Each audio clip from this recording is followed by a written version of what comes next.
Good morning. അയ്യടാ ഇച്ചിരി കോൾഡോ ക്ഷീണം എന്തൊക്കെയോ ഉണ്ടല്ലോ. എന്റെ കുറച്ച് നേസലാണ് വോയിസ്. കോൾഡ് ഉള്ള പോലെ. കണ്ണും നേസലാണോ? കണ്ണില് ഭയങ്കര ഈ രാവിലെ തന്നെ ലൈവ് അങ്ങനത്തെ കാര്യങ്ങളൊക്കെ ഉണ്ടല്ലോ. 10 മണി ആവാണ്ട് ടൊവിനോ പൊക്കാൻ വലിയ പണിയാന്ന് കേട്ടിട്ടുണ്ട്. എന്ത് ആര് പറഞ്ഞത്? ഇപ്പൊ 6 മണിക്ക് 6:30 എഴുന്നിട്ടാണ് ചാനലിൽ പോകുന്നത്. അതല്ലാണ്ട് പൊതുവെ എങ്ങനെയാ 10 മണി വരെയൊക്കെ കിടക്കാൻ ഇഷ്ടമാണോ? ഒരു പണിയില്ലെങ്കിൽ 10 മണി വരെയൊക്കെ കിടക്കാൻ ഭയങ്കര ഇഷ്ടമാണ്. ഈ ഗോദയുടെ ഇതിന് വേണ്ടിയിട്ട് ട്രെയിനിങ്ങിന് വേണ്ടി എഴുന്നേൽപ്പിക്കാനേ ടൊവിനോന് ബുദ്ധിമുട്ടുള്ളൂ, പിന്നെ ടൊവിനോ പുലിയാന്ന് കേട്ടിട്ടുണ്ടോ? എഴുന്നേൽപ്പിച്ച് ജിമ്മിൽ കൊണ്ട് എത്തിക്കണം. അത്ര വേണോ? എത്തിച്ചു കഴിഞ്ഞാൽ പിന്നെ കുഴപ്പമില്ല. അല്ലെങ്കിൽ വെച്ചാല് മടിയാണ്. അല്ലെങ്കിൽ ഇന്ന് പോകണ്ട. മറ്റേ ഒരു ജഗതി ചേട്ടന്റെ ഒരു മീം ഉണ്ടല്ലോ, നടന്ന് പകുതി നടന്നു പിന്നെ ആവട്ടെ തിരിച്ചു വന്നത്. അതേപോലെയാണ് ആക്ച്വലി ഗുസ്തി. ഞാൻ കുറച്ച് ദിവസം മുന്നേ ഗുസ്തി ശരിക്കും പ്രാക്ടീസ് ചെയ്യുന്ന ആൾക്കാരുടെ ഒരു റൂട്ടീൻ തോക്കിയ സമയത്ത് മോർണിംഗ് 3 മണിക്ക് അവർ എണീക്കുന്നു പറയുന്നു, രാത്രി 8 മണിക്ക് ഉറങ്ങുന്നു പറയുന്നു. അതിന്റെ ഇടയ്ക്ക് കുറെ സംഭവ വികാസങ്ങളുണ്ട്. അങ്ങനത്തെ പോലെ ഭയങ്കര ട്രെയിനിങ്ങോ അത്ര ഇന്റൻസ് ട്രെയിനിങ് വേണ്ടി വന്നിട്ടില്ല. പക്ഷെ ഈ സിനിമയ്ക്ക് വേണ്ടിയിട്ട് നമുക്ക് ഞാൻ ഒരു മാസത്തോളം അവിടെ താമസിച്ച് ഗുസ്തി പഠിക്കുമ്പോൾ ഒരു ദിവസം കുറച്ച് മണിക്കൂറുകൾ നമ്മൾ അവിടെ സ്പെൻഡ് ചെയ്യുന്നു എന്നുള്ളൂ. ഈ രാവിലെ നേരത്തെ എഴുന്നേൽക്കുന്നതൊക്കെ വെച്ചാൽ വർക്ക്ഔട്ട് ചെയ്യുന്ന സമയത്തൊക്കെയാണ് അതിന്റെ കാര്യം. നമ്മൾ ഷൂട്ടിങ്ങും കൂടി ഉള്ള സമയത്താണെങ്കിൽ, ഗുസ്തി പഠിക്കാൻ പോയ സമയത്ത് ഷൂട്ടിന്റെ ഇടയ്ക്കല്ല, എന്റെ മറ്റേ ഗപ്പിക്ക് വേണ്ടി താടി വളർത്തിക്കൊണ്ടിരുന്ന സമയത്താണ്. അപ്പൊ കുഴപ്പമുണ്ടായിരുന്നില്ല. ഗപ്പി അഭിനയിച്ചുകൊണ്ടിരിക്കുമ്പോഴായിരുന്നു ബോഡി നന്നാക്കാനായിട്ട് ജിമ്മിൽ പോകേണ്ട പരിപാടി. അത് കുറച്ച് ബുദ്ധിമുട്ടായിരുന്നു. രാവിലെ നേരത്തെ എഴുന്നേക്കണമായിരുന്നു. നമ്മൾ ഉറക്കത്തിന് സമയം എടുത്തിട്ടാണ് ചെയ്യുന്നത്. അല്ലാതെ അതിന് വേണ്ടിയിട്ട് അഡീഷണൽ 24 മണിക്കൂറിന്റെ ഉള്ളൂ. അതിൽ ഒരു മേജർ ചങ്ക് ഷൂട്ടിങ്ങിന് വേണ്ടി തന്നെ പോകും. ഈ ഗപ്പിയുടെ താടിയും ബോഡി മസിലും കൂടെ ആയിട്ട് കുറെ ഫോട്ടോസ് ആ സമയത്ത് ട്രെൻഡിങ് ആയിരുന്നു. ആ രൂപത്തിന്റെ എന്തെങ്കിലും ഗോതയിൽ കാണാൻ പറ്റും? കാരണം ട്രെയിലർ കുത്തിയിരുന്ന് നോക്കിയിട്ട് ആരും സാധനം കാണുന്നില്ല. അങ്ങനെയില്ല. അതെന്താ സംഭവം എന്ന് വെച്ചാല്, ഞാൻ ആ താടി വെച്ചിട്ടുള്ള സമയത്ത്, താടി പഠിക്കുന്നതിന് മുമ്പ് എന്റെ കുറച്ച് ഫോട്ടോഷൂട്ട്സ് നടന്നായിരുന്നു. സുഹൃത്തുക്കളൊക്കെ തന്നെയാണ് മുമ്പും എന്റെ കൂടെ ഫോട്ടോഷൂട്ട്സ് ചെയ്തിട്ടുള്ള. അപ്പൊ അങ്ങനെ ഒരുത്തരുണ്ട്, ജിതിൻ എന്ന് പറഞ്ഞിട്ട് എന്റെ ഒരു ഫ്രണ്ട് ഉണ്ട്. അവൻ ഫോട്ടോ എടുക്കാൻ വേണ്ടി വന്നപ്പോ ഞാൻ അവന്റെ അടുത്ത് പറഞ്ഞിരുന്ന സമയം 10 മണിയായിരുന്നു. അന്ന് വെച്ചാല് ഈ ഗപ്പിയുടെ ഷൂട്ട് കഴിഞ്ഞിട്ട് എസ്ര തുടങ്ങാൻ പോകുന്നു. അങ്ങനെ ഇരുന്ന സമയത്താണത്. അപ്പൊ അന്ന് ഞാൻ ജിമ്മിൽ നിന്ന് വർക്കൗട്ട് കഴിഞ്ഞ് 10 മണിയായിട്ട് ഞാൻ തിരിച്ചെത്തിയില്ല വീട്ടിലേക്ക്. അപ്പോ അവൻ വിളിച്ച് എവിടെയാണെന്ന് ചോദിച്ചപ്പോൾ ഞാൻ പറഞ്ഞു ജിമ്മിലാണെന്ന് പറഞ്ഞു. അപ്പൊ അവൻ ജിമ്മിൽ വന്നിട്ട് എന്നാ ജിമ്മിൽ നിന്ന് കുറച്ച് ഫോട്ടോ എടുത്തേക്കാന്ന് പറഞ്ഞു. ഞാൻ പറഞ്ഞു നല്ല കാര്യം, എന്നാ പിന്നെ അങ്ങനെ ആയിക്കോട്ടെ എന്ന് പറഞ്ഞു. അങ്ങനെ എടുത്തിട്ടുള്ളതാണ് ആ ഫോട്ടോസ്. അതൊരു പ്ലാൻഡ് ഫോട്ടോഷൂട്ടും അല്ല, അത് ഗോതയിൽ അങ്ങനത്തെ ഒരു ലുക്കും ഇല്ല. അപ്പൊ ആ മസിലുണ്ടോ അങ്ങനെയൊക്കെ വരുന്നത്? കാരണം നമ്മള് മസിലുണ്ട്. അല്ല ചെറുപ്പം മുതലേക്കല്ല. ഞാനൊരു 10ാം ക്ലാസ് കഴിഞ്ഞപ്പോ തൊട്ട് ഞാൻ ജിമ്മിൽ പോകുന്നതാണ്. അപ്പൊ എല്ലാ ദിവസവും അങ്ങനെ പോകുന്നില്ല. പക്ഷെ ഞാൻ കോമ്പീറ്റ് ഒക്കെ ചെയ്തിട്ടുണ്ട്. 2009 ഞാൻ 2006 മിസ്റ്റർ തൃശ്ശൂർ ഒക്കെ കോമ്പീറ്റ് ചെയ്തിട്ടുണ്ട്, സബ് ജൂനിയർ. പക്ഷെ അതെന്നൊക്കെ പറയുന്നത്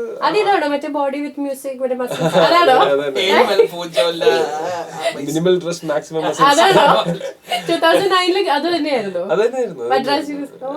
അണ്ണാ യൂണിവേഴ്സിറ്റി. എന്നിട്ട് അപ്പൊ ആ വർക്ക്ഔട്ട് ചെയ്യുന്ന സമയത്ത് വന്നിട്ടുള്ള ഫോട്ടോസ് എടുത്തേക്കുന്നതല്ലാതെ ആ ഒരു ലുക്കൊന്നും ഗോതയിലില്ല. ഗോതയിൽ ക്യാരക്ടർ ഭയങ്കര ഒരു പരിപാടിയാണ്.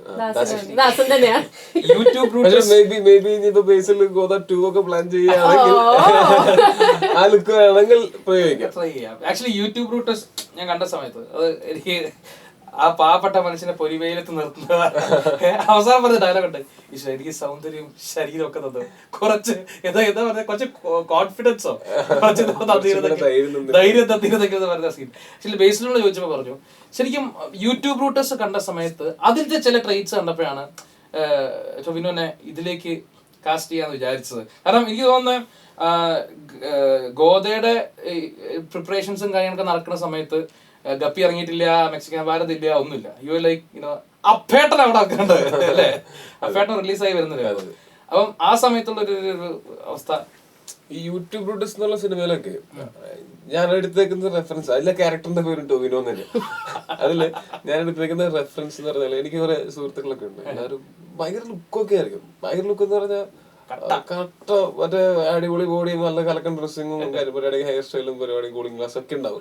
പക്ഷെ വായർന്നാ പോവും, വായർന്ന കയ്യിൽ നിന്ന് തൃശ്ശൂർ ഭാഷയും അങ്ങനെയൊക്കെ. അപ്പൊ അങ്ങനത്തെ ഒരു റെഫറൻസ് ചെയ്യുന്നതാണ് ശരിക്കും പറഞ്ഞ ആ ക്യാരക്ടർ വരുന്നത്. അപ്പൊ ആ ക്യാരക്ടർ ഒരു എന്താ പറയാ, അയാളുടെ ഒരു നിഷ്കളങ്കത കൊണ്ടാണ് അയാളുടെ അഹങ്കാരം പറയുന്നത്. അല്ലാതെ അയാൾ ശരിക്കും ഒരു അഹങ്കാരി ആയതുകൊണ്ടല്ല, അയാൾ നിഷ്കളങ്കത കൊണ്ട് പറയുന്നതാണ് അഹങ്കാരം. നിനക്ക് എന്നെ പോലെ സുന്ദരനാവാൻ പറ്റില്ല എന്നൊക്കെ ഉള്ളത് പറയണമെങ്കിൽ എത്രത്തോളം നിഷ്കളങ്കത വേണം. അങ്ങനത്തെ ഒരു ക്യാരക്ടറാണ്. ആ ക്യാരക്ടർ എടുത്ത് നോക്കിക്കഴിഞ്ഞാൽ ശരിക്കും പറഞ്ഞാൽ ഭയങ്കര ഒരു നിഷ്കളങ്കത്വം അതിന്റെ എവിടെയോ ഉണ്ട്. കാര്യം എല്ലാവരും ചതിക്കുമ്പോ ആ സിനിമയിൽ ചതിക്കാത്ത ഇയാൾ മാത്രമേ. അപ്പൊ ആക്ച്വലി അതിന്റെ ട്രെയ്റ്റ്സ് ഗോദയിലുണ്ടോ? അതിന്റെ വേറൊരു വേർഷനാണ് ഗോദയില്. ഇതില് ദാസൻ കുറച്ചും കൂടി ഒരു ഊളനാണ്. ബേസിൽ പറഞ്ഞിരിക്കുന്ന റെഫറൻസ് അതായിരുന്നു, എടാ എന്നെ പോലെ ഒരു ഊളനൊക്കെ ആയിരിക്കണം എന്നാണ് ബേസിൽ പറഞ്ഞിരിക്കുന്നത്. അതുപോലെ അതില് ചില ഒരു ഏരിയാസ് എന്നൊക്കെ പറഞ്ഞാൽ ഇന്നസെൻസ് ശരിക്കും പറഞ്ഞാൽ നമ്മളെ ഓരോരുത്തരുടെ ട്രേറ്റ്സ് എടുക്കാണല്ലോ. അപ്പൊ വിഷ്ണു ശർമ്മ എന്നുള്ള ക്യാമറമാൻ അവൻ ഭയങ്കര ഇന്നസെന്റ് ആണ്. സംസാരത്തിലുണ്ട് ഹായ് കിളി അത്രയും ഒരു നിഷ്കളങ്കതയൊക്കെ ഉണ്ട്. അത് ഞാൻ കുറെയൊക്കെ ഉപയോഗിച്ചിട്ടുണ്ട്. അത് ഞങ്ങൾ പ്ലാൻ ചെയ്ത് ഉപയോഗിച്ചാണ്. അടുത്ത സീനിൽ ഏതാണ് ബാബു ഏതാണ് Vishnu Sharma. Okay tea break.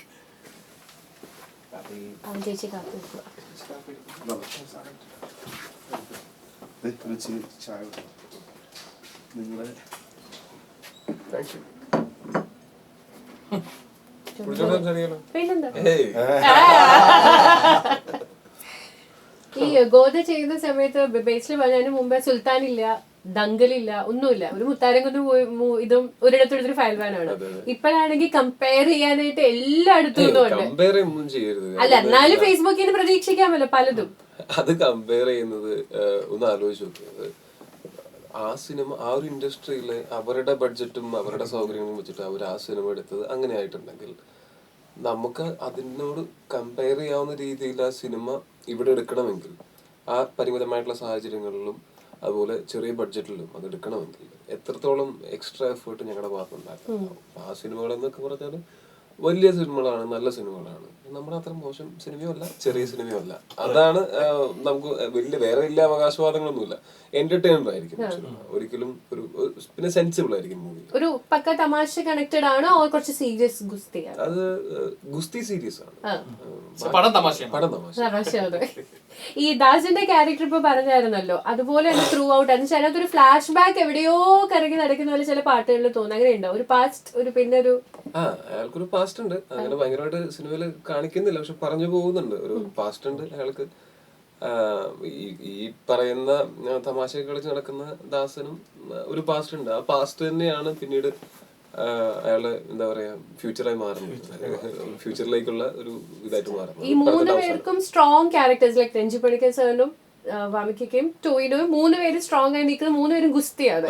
So നിങ്ങളുടെ ഇടയിൽ ഒരു കോമ്പറ്റീഷൻ ഉണ്ടായിരുന്നു വർക്ക്ഔട്ടിന്റെ ടൈമിലോ അല്ലെങ്കിൽ പഠിക്കുന്ന ടൈമിലോ?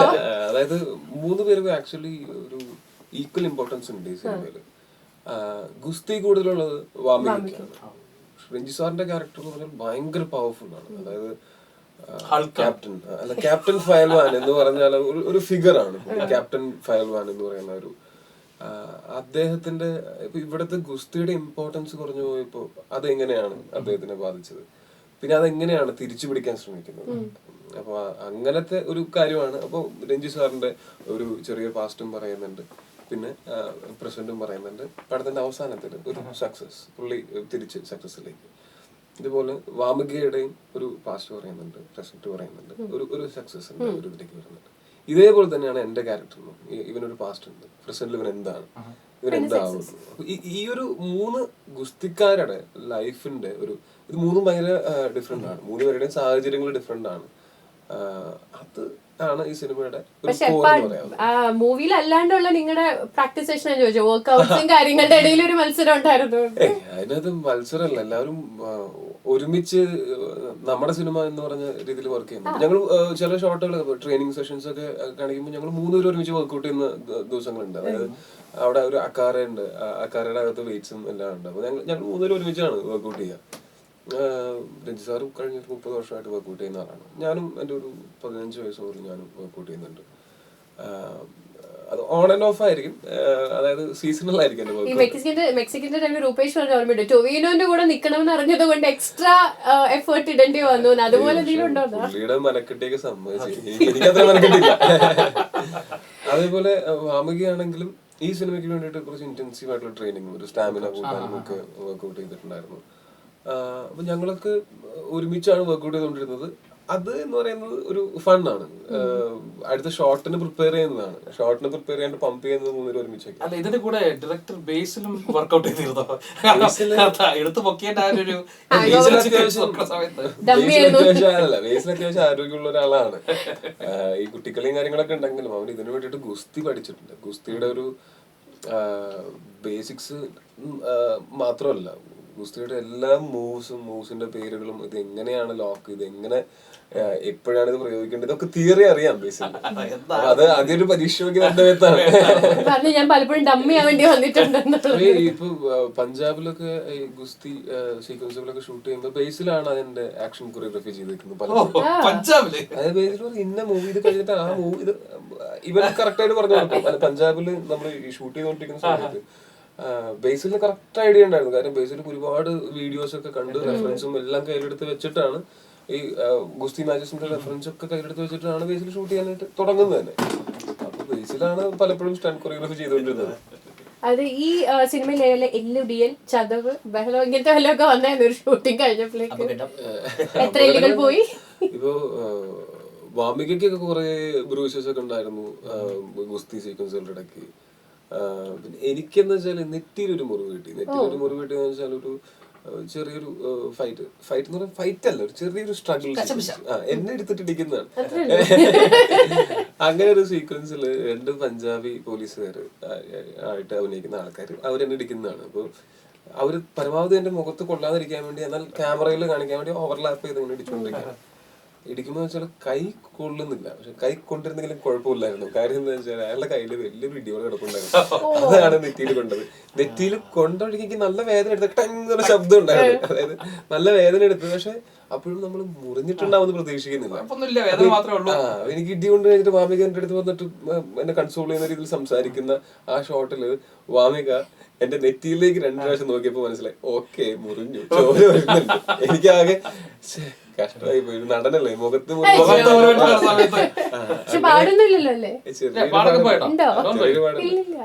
അപ്പൊ അത് കഴിഞ്ഞപാട് ബേസിൽ എന്ത് വൃത്തിയോടെ കാണിച്ചത്, കണ്ടിന്യൂറ്റി പോയില്ലേ.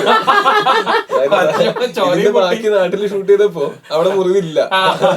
അപ്പൊ സിനിമയിൽ ഞങ്ങൾക്ക് കാണുമ്പോ വരുന്ന ബ്ലീഡിങ് ഒറിജിനൽ ആണ്. അത് ഭയങ്കര ബ്ലീഡിംഗ് അല്ല, എന്നാലും ഉള്ളതാണ്. അതെ, ഈ പൊതുവെ ഇങ്ങനത്തെ ഗുസ്തി മൂവി അല്ലെങ്കിൽ ഇങ്ങനത്തെ ആക്ഷൻ മൂവി പറയും കൊറേയൊക്കെ എഫക്ട്സും വിഷ്വൽ എഫക്ട്സ് ഒക്കെയാണ്, കൊറേ ഒന്നും റിയൽ ആയിരിക്കില്ല എന്ന് പറയുന്നുണ്ട്. ഇതിൽ എത്രത്തോളം റിയലും അതെ അത് അങ്ങനെ വിഷ്വൽ എഫക്ട്സ് ഒക്കെ ചെയ്യണമെന്നുണ്ടെങ്കിൽ നമുക്ക് മറ്റേ വിഷ്വൽ എഫക്ട്സിന് വേണ്ടി തന്നെ ഒരു വലിയൊരു ബഡ്ജറ്റ് മാറ്റി വെക്കേണ്ടി വരും. അങ്ങനെ ഒരു ബഡ്ജറ്റ് ഇല്ലാത്ത കാരണം കൊണ്ട് നമ്മള് വെള്ളച്ചാട്ടത്തിലേക്ക് ചാടുന്ന സീൻ ഉണ്ടെങ്കിൽ വെള്ളച്ചാട്ടത്തിലേക്ക് ചാടുകയും നിവൃത്തിയുള്ളൂ. അല്ല, ഇപ്പൊ ഈ ഒരു ഇതിന്റെ സമയത്ത് ഒരു ടീ പോലും പുറത്തു പോയിട്ടില്ല. ഒരു അക്കാറയിൽ ഒരു 3 minutes സിംഗിൾ ഷോട്ട് ഉണ്ടായിരുന്നു. അപ്പൊ ഞാനത് ബേസിലിന്റെ ഒരു നിർബന്ധമായിരുന്നു, 3 minutes സിംഗിൾ ഷോട്ട് ആയിട്ട് വേണം എന്നുള്ളത്. അങ്ങനെ അത് ചെയ്യാനായിട്ട് അത് 3 minute ഗുസ്തി പിടിക്കുക എന്ന് പറയുന്നത് ഈ ഒരു 3 minute ഒരു തീവണ്ടിയെ വെട്ടിക്കുന്ന സ്പീഡിൽ ഓടുന്നതിന് അത്രയും എക്സോസ്റ്റിംഗ് ആണ്. അപ്പൊ അങ്ങനെ ഒരു 6-7 റീടേക്ക് എടുത്തിട്ട് 7ാമത്തെ ടേക്ക് കൊണ്ടാണ് അത് ഓക്കെ ആവുന്നത്. പക്ഷെ ഇത് മണലിലാണ് ഫൈറ്റ് ചെയ്യുന്നത്. ആക്ച്വലി റെസ്ലേഴ്സിന്റെ മണൽ എന്ന് പറഞ്ഞാൽ ഭയങ്കര പൊടിമണലാണ്. നമ്മുടെ അവിടെ മറ്റേ ഭാരതപ്പുഴ കൊണ്ടുവന്ന് അടിച്ച്, അപ്പൊ അത് ഭയങ്കര പൊടിയല്ല, ചരലൊക്കെ. ഈ ചരലുള്ളതെന്ന് പറഞ്ഞാല് ഞാനാണെങ്കിൽ ചെറിയൊരു എന്താ പറയാ ഷർട്ടൊന്നും ഇല്ല. മൊത്തം ഈ 7 ടേക്ക് കഴിഞ്ഞപ്പോഴത്തേക്കും ദേഹം മൊത്തം മറ്റേ വരഞ്ഞിട്ട പോലെയാണ്. മൊത്തം ഈ മണല് കൂട്ടി അങ്ങനെ അതൊക്കെ നല്ല. അതെന്ന് പറഞ്ഞാല് രാത്രിയൊക്കെ ഉറങ്ങാൻ കിടന്നിട്ട് ഉറക്കം വരുന്നില്ല, പുകഞ്ഞിരിക്കുകയാണ്. അതൊക്കെ ഉണ്ടായിരുന്നു. പക്ഷെ അതൊക്കെ 2 ദിവസം കൊണ്ട് മാറിപ്പോകുന്ന കാര്യങ്ങളാണ്. അതെ, അത് എല്ലാവർക്കും ഒരു തെറ്റിദ്ധാരണ ഉണ്ട്. ഈ സിനിമയിൽ അഭിനയിക്കുക എന്ന് പറഞ്ഞാൽ ഭയങ്കര എളുപ്പമാണ്. അതായത് അത് മുഴുവൻ ക്യാമറ ട്രിക്കും. ഫൈറ്റിൽ എന്ത് ക്യാമറ ട്രിക്കും? ഈ റോപ്പൊന്നും ഫൈറ്റ് ചെയ്യൂല, നമ്മൾ തന്നെ ഫൈറ്റ് ചെയ്യാം. അത് കമ്പ്യൂട്ടറോ എന്ത് കമ്പ്യൂട്ടറോ നമ്മൾ വല്ലതും ചെയ്താൽ അത് കാണാം. നമ്മൾ മോശമായിട്ട് ചെയ്താൽ മോശമായി തന്നെ ഇരിക്കും. അത് ഇപ്പൊ മെക്സിക്കൻ അപാരതയുടെ സമയത്താണെങ്കിലും എന്റെ കഴുത്തിൽ ഇങ്ങനെ ചങ്ങലയിട്ട് കുടുക്കിയിട്ട് എന്റെ ഒരു മരത്തമ്മ കൊണ്ട് അടിക്കുന്ന ഷോട്ടുണ്ട്.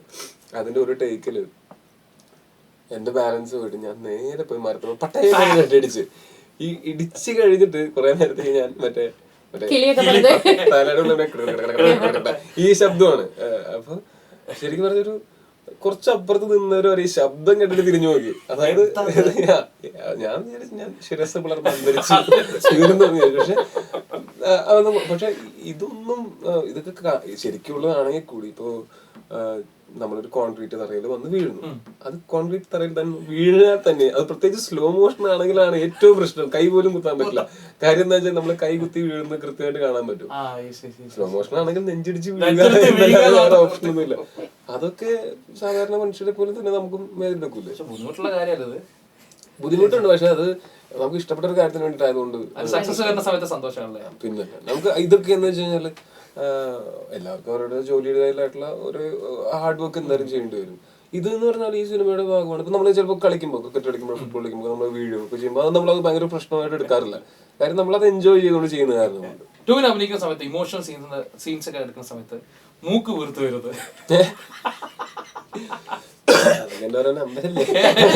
മൂക്ക് വീർത്ത് വരുമ്പോ ഇമോഷൻ സീൻസ് ചെയ്യുന്ന സമയത്ത് അത് ശരിക്കും ഇമോഷണൽ ആവുമ്പോ മൂക്ക് വീർത്ത് വരുമായിരിക്കും.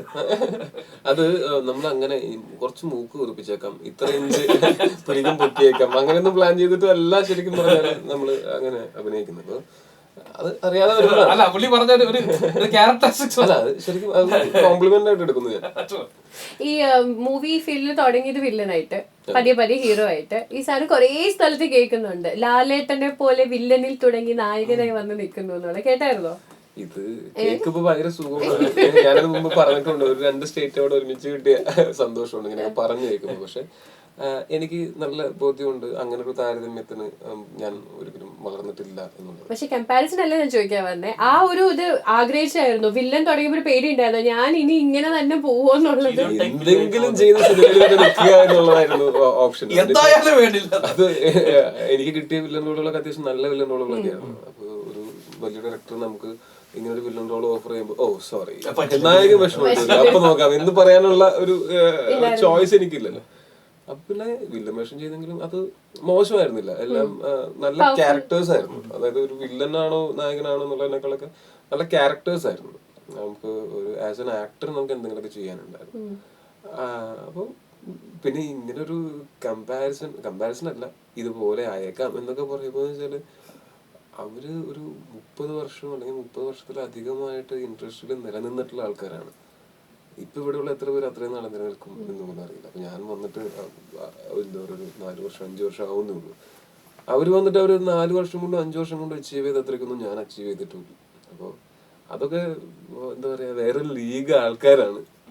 ഇതുവരെയുള്ള സിനിമകളിൽ ഡാൻസ് കളിച്ച് പാട്ട് പാടുന്നൊന്നും കണ്ടില്ല. ഇനി വരുന്നുണ്ട് അങ്ങനെ എന്തെങ്കിലും? സിനിമകൾക്ക് ആവശ്യമുണ്ടെങ്കിൽ ഇപ്പൊ എനിക്ക് എന്താ പറയാ എനിക്ക് ഡാൻസ് അറിയാം എന്ന് കാണിക്കാൻ വേണ്ടിയിട്ട് ഡാൻസ് ചെയ്യണം എന്നുള്ളൊരു ആഗ്രഹം ഇതുവരെ വന്നിട്ടില്ല. അതൊരു സിനിമ ഡിമാൻഡ് ചെയ്യണം. പലപ്പോഴും നമ്മുടെ റിയലിസ്റ്റിക് സിനിമകളുടെ ഭാഗമാവാനാണ് എനിക്ക് ആഗ്രഹം. അങ്ങനെ വരുമ്പോൾ എന്ന് പറഞ്ഞാൽ പലപ്പോഴും ഡാൻസ് ആവശ്യം വരില്ല. ഇപ്പോൾ പക്ഷെ അല്ലെങ്കിൽ പിന്നെ ഈ ഡാൻസ് പ്ലേസ് ചെയ്തിരിക്കുന്നത് വളരെ ഭംഗിയായിട്ടായിരിക്കണം. ഇപ്പോൾ സപ്പോസ് ഒരു ഈ പ്രേമം സിനിമയിലെ ആ ഒരു ഡാൻസ് അതെന്നൊക്കെ പറഞ്ഞു കഴിഞ്ഞാൽ അതൊരു കോളേജ് ഫംഗ്ഷൻ ഡാൻസ് ചെയ്യുന്ന പോലെ അത് ഭയങ്കരമായിട്ട് ലോജിക്കലാണ്. എനിക്ക് ലോജിക്കൽ അല്ലാത്ത കാര്യങ്ങൾ ചെയ്യാനായിട്ട് ഭയങ്കര ബുദ്ധിമുട്ടുണ്ട്. അത് എനിക്കൊന്ന് അക്വേറിയൻസിന് പൊതുവെ അങ്ങനെ ആക്ച്വലി ഏത് മൂവി ചെയ്ത് കഴിഞ്ഞപ്പോഴാണ് സിനിമയില് ആൾക്കാർക്കൊക്കെ മനസ്സിലായി അല്ലെങ്കിൽ മൈലേജ് ഒന്ന് കൂടി എന്ന് തോന്നിയത്? അതെനിക്ക് തോന്നുന്നു മൊയ്തീൻ കഴിഞ്ഞപ്പോ തന്നെ. അതിനു മുമ്പൊക്കെ ഭയങ്കര കോമഡിയാണ്. അതായത് ABCD കഴിഞ്ഞിട്ട് അപ്പൊ നമ്മളൊക്കെ ഒരു എന്താ ഈ ജോണി ഡെപ്പിന്റെ ഒക്കെ പോലെ രൂപം മാറ്റി കളിക്കാൻ എന്നുള്ള ഒരു ഇതൊക്കെ ഉണ്ട്. അപ്പൊ ABCDയിലുള്ളതിനേക്കാൾ ഒരു 5 കിലോ കുറവാണ് ABCDയുടെ റിലീസിന് ഞാൻ പോകുമ്പോ. അപ്പൊ ചെറിയൊരു ബോട്ടിയൊക്കെ വെച്ചിട്ട് ഒരു ക്രൂ കട്ടൊക്കെ ആയിട്ട് ഞാൻ ചെയ്യുന്നത്. അതായത് ഇത് കഴിയുമ്പോ പൊളിക്കും പോലെ ഞാൻ എന്നുള്ള പോകുന്നത്. അവിടെ എത്തിക്കഴിഞ്ഞ് തിയേറ്ററിൽ ഇരുന്നിട്ട് ഒരു പട്ടിക്കുറുക്ക് പോലും എന്നെ മനസ്സിലാക്കണില്ല. അതായത് എല്ലാരും എനിക്കങ്ങനെ പറയാൻ പറ്റുമോ? അതായത് എന്റെ ബാക്കിലിരുന്ന ഒരാൾ പറയുന്നത് തെലുങ്ക് പറഞ്ഞ ഞാൻ കണ്ടിട്ടുണ്ട് ഞാനല്ലേ എന്ന് വെച്ചിട്ട്. അപ്പൊ അങ്ങനെയൊക്കെയുള്ളൊരു ഇതായിരുന്നു. അപ്പൊ ഞാൻ വിചാരിച്ചു ഓക്കെ പോട്ടെ തിരിച്ചറിയപ്പെടുന്ന സമയം വരുമായിരിക്കും വിചാരിച്ചു. പിന്നെ ഈ 7th വന്നു. 7th തിരി താടി വെച്ചിട്ട് ഒരു പുതുമുഖം എന്നുള്ളതാണ്. പിന്നെയും പുതുമുഖം. അപ്പൊ സെവന്തിനെ കാണാൻ പോയ സമയത്ത് ഞാൻ കൂതറയിൽ അഭിനയിച്ചുകൊണ്ടിരിക്കുകയായിരുന്നു. അതുകൊണ്ട് ഞാൻ താടി ട്രിം ചെയ്തിട്ട് ടൈറ്റ് ട്രിം ആയിരുന്നു. അപ്പൊ സെവന്തിന് കഴിഞ്ഞ് ഇറങ്ങിയ ഒരാൾ എന്റെ അടുത്ത് വന്നിട്ട് ABC നന്നായിരുന്നു തോന്നുന്നു, ഇതെങ്ങനെയുണ്ട്, നല്ല പടമാണ്. അല്ല ഞാൻ എങ്ങനെയുണ്ട്, ഈ പടം. അപ്പൊ പിന്നെ പറഞ്ഞ് മനസ്സിലാക്കണം. മറ്റേ അതായത് സെവന്തിൽ മറ്റേ 5 കൂട്ടുകാരല്ലേ, അതിലാ മറ്റേ താടിയൊക്കെ വെച്ചാൽ ചാടിച്ചെന്നു അയാളുടെ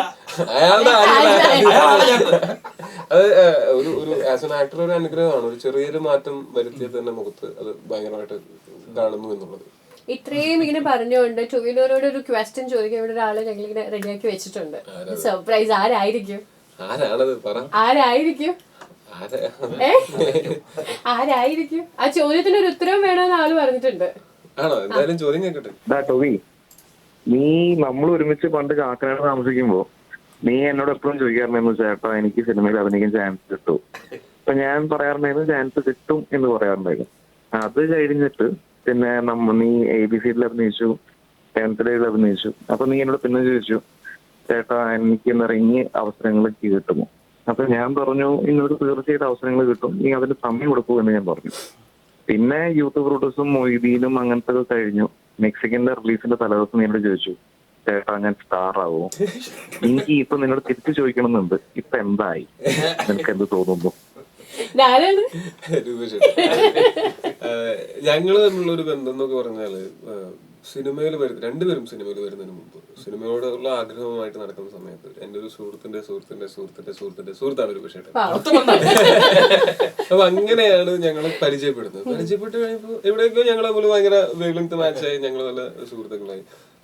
ഒരു പോയിന്റിൽ ഈ പറഞ്ഞ പോലെ ഞങ്ങൾ ഒരുമിച്ച് താമസിച്ചിട്ടുള്ള സമയത്ത് ഇതായിരുന്നു, അതായത് രണ്ടുപേർക്കും ഭയങ്കര ഒന്നും പോസിറ്റീവായിട്ടുള്ളൊന്നും സിനിമയിൽ അങ്ങനെ ഭയങ്കരമായിട്ടൊന്നും സംഭവിച്ചിട്ടില്ലാത്ത സമയത്ത്, അതിപ്പോ ABCD ഒക്കെ കഴിഞ്ഞ് കൂതറാവുള്ള സിനിമയൊക്കെ കഴിഞ്ഞിരിക്കുന്ന സമയത്തൊക്കെയാണ് നമുക്ക് അപ്പൊ യൂട്യൂബിലൂടെ ഓൺ ആവാനായിട്ട് നിൽക്കുന്നു. രൂപേഷേട്ടൻ അതിനുവേണ്ടി ട്രൈ ചെയ്യുന്നു. ഞാനാണെങ്കിൽ യൂട്യൂബിലൂടെ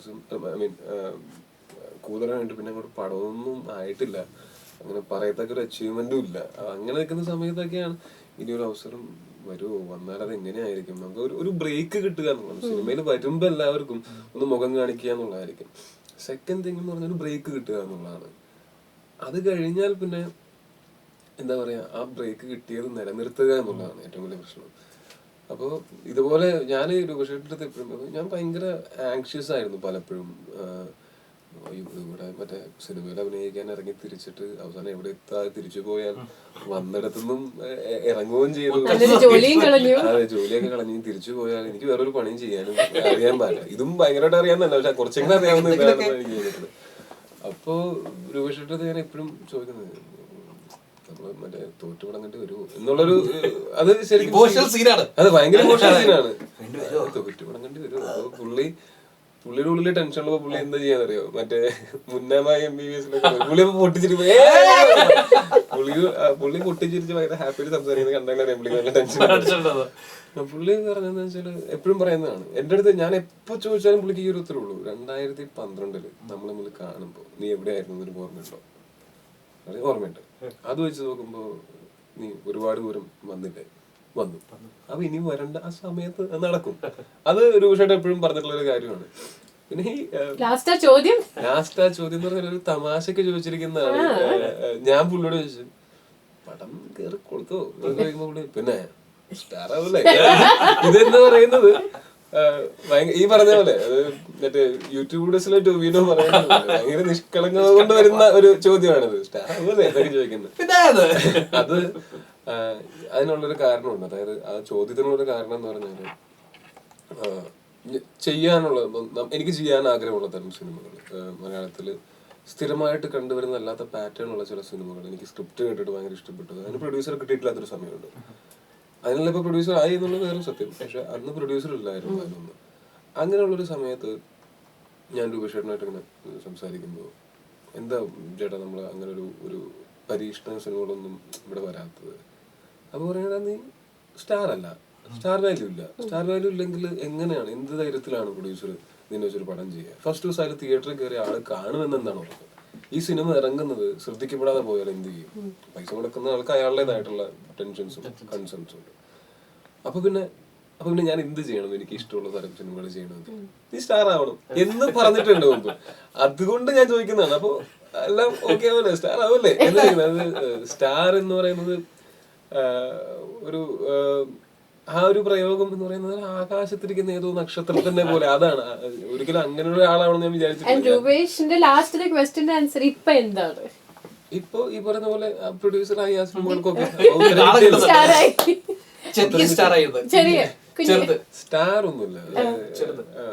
എനിക്ക് രഞ്ജി സാറ് മറ്റേ ഞാനൊരു 3 മിനിറ്റ് സിംഗിൾ ഷോട്ട് കഴിഞ്ഞ് പുറത്തിറങ്ങി വന്ന് ഞാൻ ഭയങ്കരമായിട്ട് കഥച്ചുകൊണ്ട് അങ്ങ് നിൽക്കുമ്പോ മോണിറ്ററിൽ അതിന്റെ പ്ലേ ബാക്ക് ഉണ്ടായിരുന്നു. സ്ലോ മോഷനിലാണ് ഫുൾ പ്ലേ ബാക്ക്. അപ്പൊ ഫുൾ സ്ലോ മോഷനിൽ ആ പ്ലേ ബാക്ക് കണ്ടു കഴിയുമ്പോൾ രഞ്ജി സാറ് ഒരു കോംപ്ലിമെന്റ് ആയിട്ട് എന്റെ തോളത്തിട്ടിട്ട് ഞാൻ പറഞ്ഞു, എടാ നീ വിണ്ണിൽ വിരിഞ്ഞ താരമല്ലടാ, നീ മണ്ണിൽ വിരിഞ്ഞ താരം. മറ്റേ മണ്ണിൽ കിടന്നിട്ടുള്ള ഫൈറ്റ് ആണ് അത്. ഇതാരാ പറയുന്നേന്നുള്ളതാണ്. ഡയലോഗ് തന്നെ അടിപൊളിയാണ്, പക്ഷെ അത് ആര് പറയുന്നു എന്നുള്ളത് കൂടെ ഉണ്ടല്ലോ. അത് ഭയങ്കര കോംപ്ലിമെന്റ് ആയിരുന്നു. അപ്പൊ എനിക്ക് അതുപോലെ ഈ മണ്ണിൽ തന്നെ നിൽക്കാനാണ് ഇഷ്ടം. അവിടുന്ന് പൊങ്ങിക്കഴിഞ്ഞാല് ഈ വീഴ്ച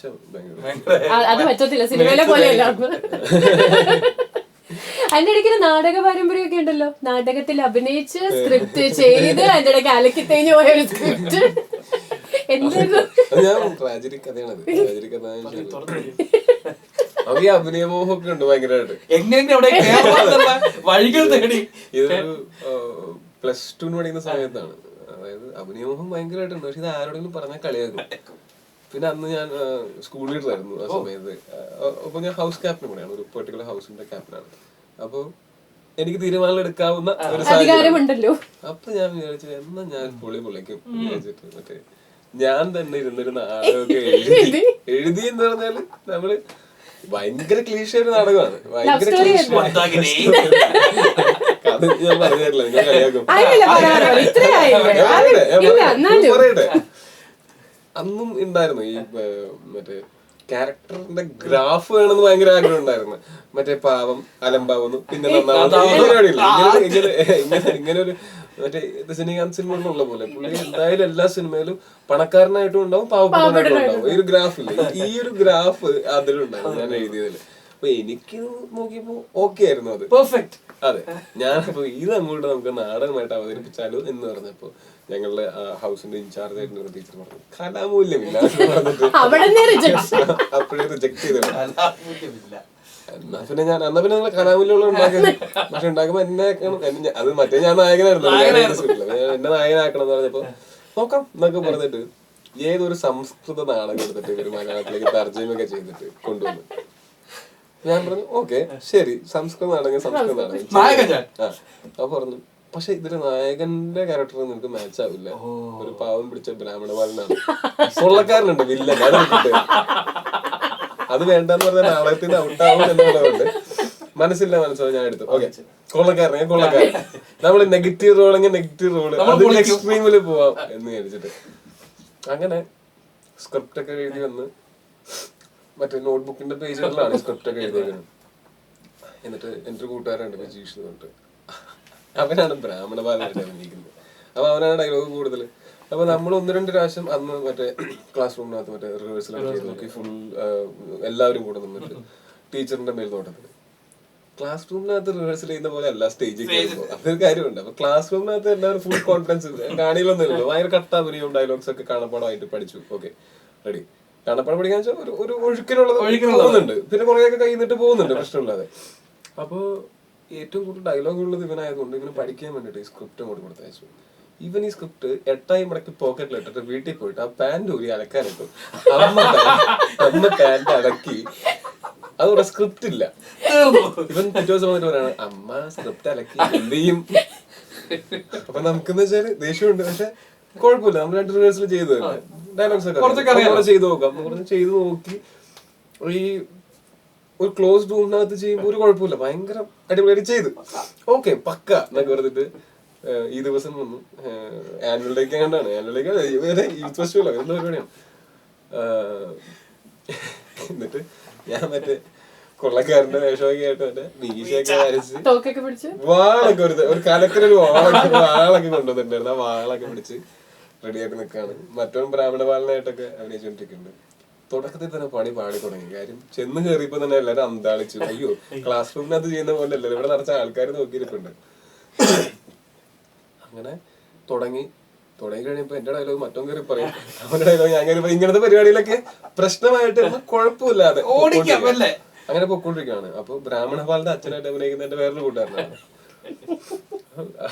അപ്പൊ അവൻ ഈ വടിയൊക്കെ കുത്തിപ്പിടിച്ച് ഉള്ളതാണ്. അപ്പൊ ഇതാണ് കഥ എന്ന് പറഞ്ഞാൽ ഈ കൊള്ളക്കാരൻ മുമ്പിൽ അകപ്പെടുന്ന ബ്രാഹ്മണപാലനും അച്ഛനും. ഈ ബ്രാഹ്മണപാലനോട് കൊള്ളക്കാരൻ പറയും 3 ഓപ്ഷൻസ് ഒക്കെയാണ്. അതായത് ഒന്നുകിൽ നീ മദ്യം കഴിക്കുക, അല്ലെങ്കിൽ നീ മാംസം കഴിക്കുക, അല്ലെങ്കിൽ ഒരു സ്ത്രീയുമായിട്ട് ബന്ധപ്പെടുക. ഈ 3 ഓപ്ഷൻസ് ഇതിൽ ഏതെങ്കിലും ഒന്ന് ചെയ്താൽ നിന്നെ വെറുതെ വിടാം, ഇല്ലെങ്കിൽ നിന്നെ കൊല്ലും എന്നാണ് പറഞ്ഞേക്കണേ. അപ്പൊ ഇയാൾ ആദർശധീരനായിട്ടുള്ള ഇയാളത് ചെയ്യുന്നില്ല. അതാണ് കഥ. അങ്ങനെ ആദ്യം ഇവന്റെ അടുത്ത് പറഞ്ഞു മദ്യം പറഞ്ഞ പറ്റില്ല എന്ന് പറഞ്ഞു.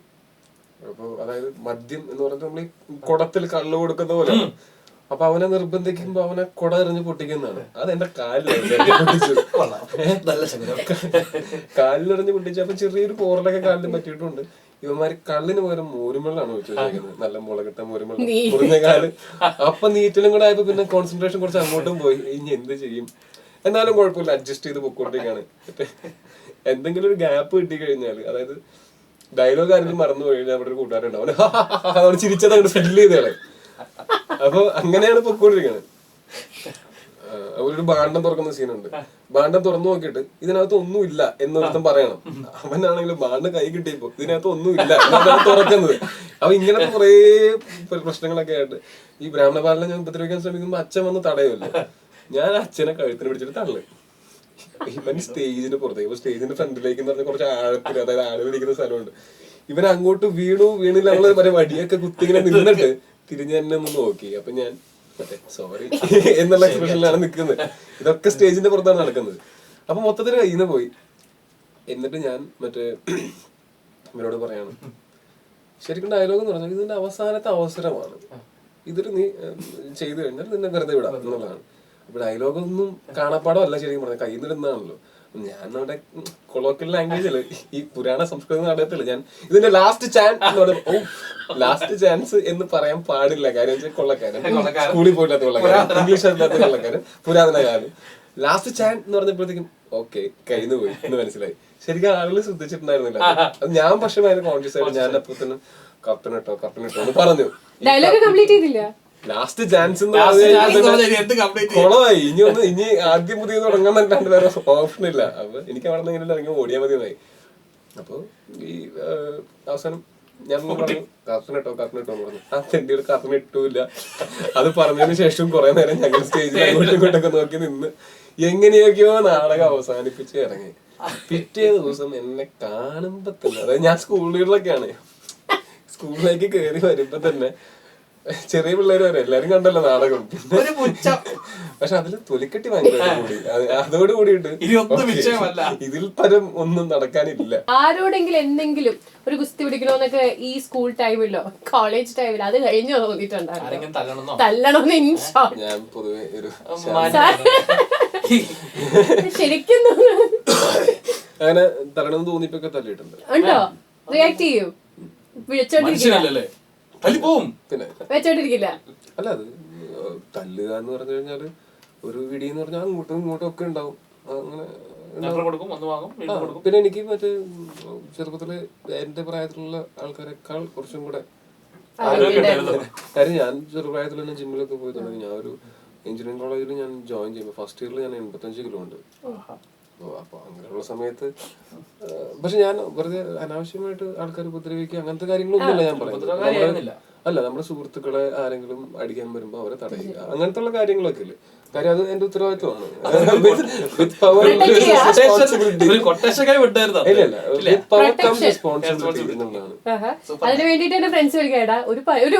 അങ്ങനെയൊന്നുമില്ല. അതായത് നമ്മള് പ്ലാൻ ചെയ്ത് എവിടെയെങ്കിലും പോയിട്ട് അങ്ങനെയല്ല.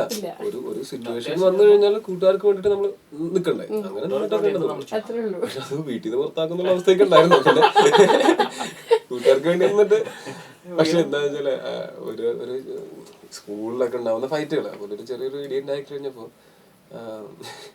അപ്പം പറഞ്ഞു ഇനി ഒരു അടി ഉണ്ടാക്കി നീ വീടിന് പുറത്താന്ന്. ഓക്കെ, അടുത്ത അടി ഉണ്ടാക്കുന്നത് ഞാനും ചേട്ടനും ഒരുമിച്ചാണ്.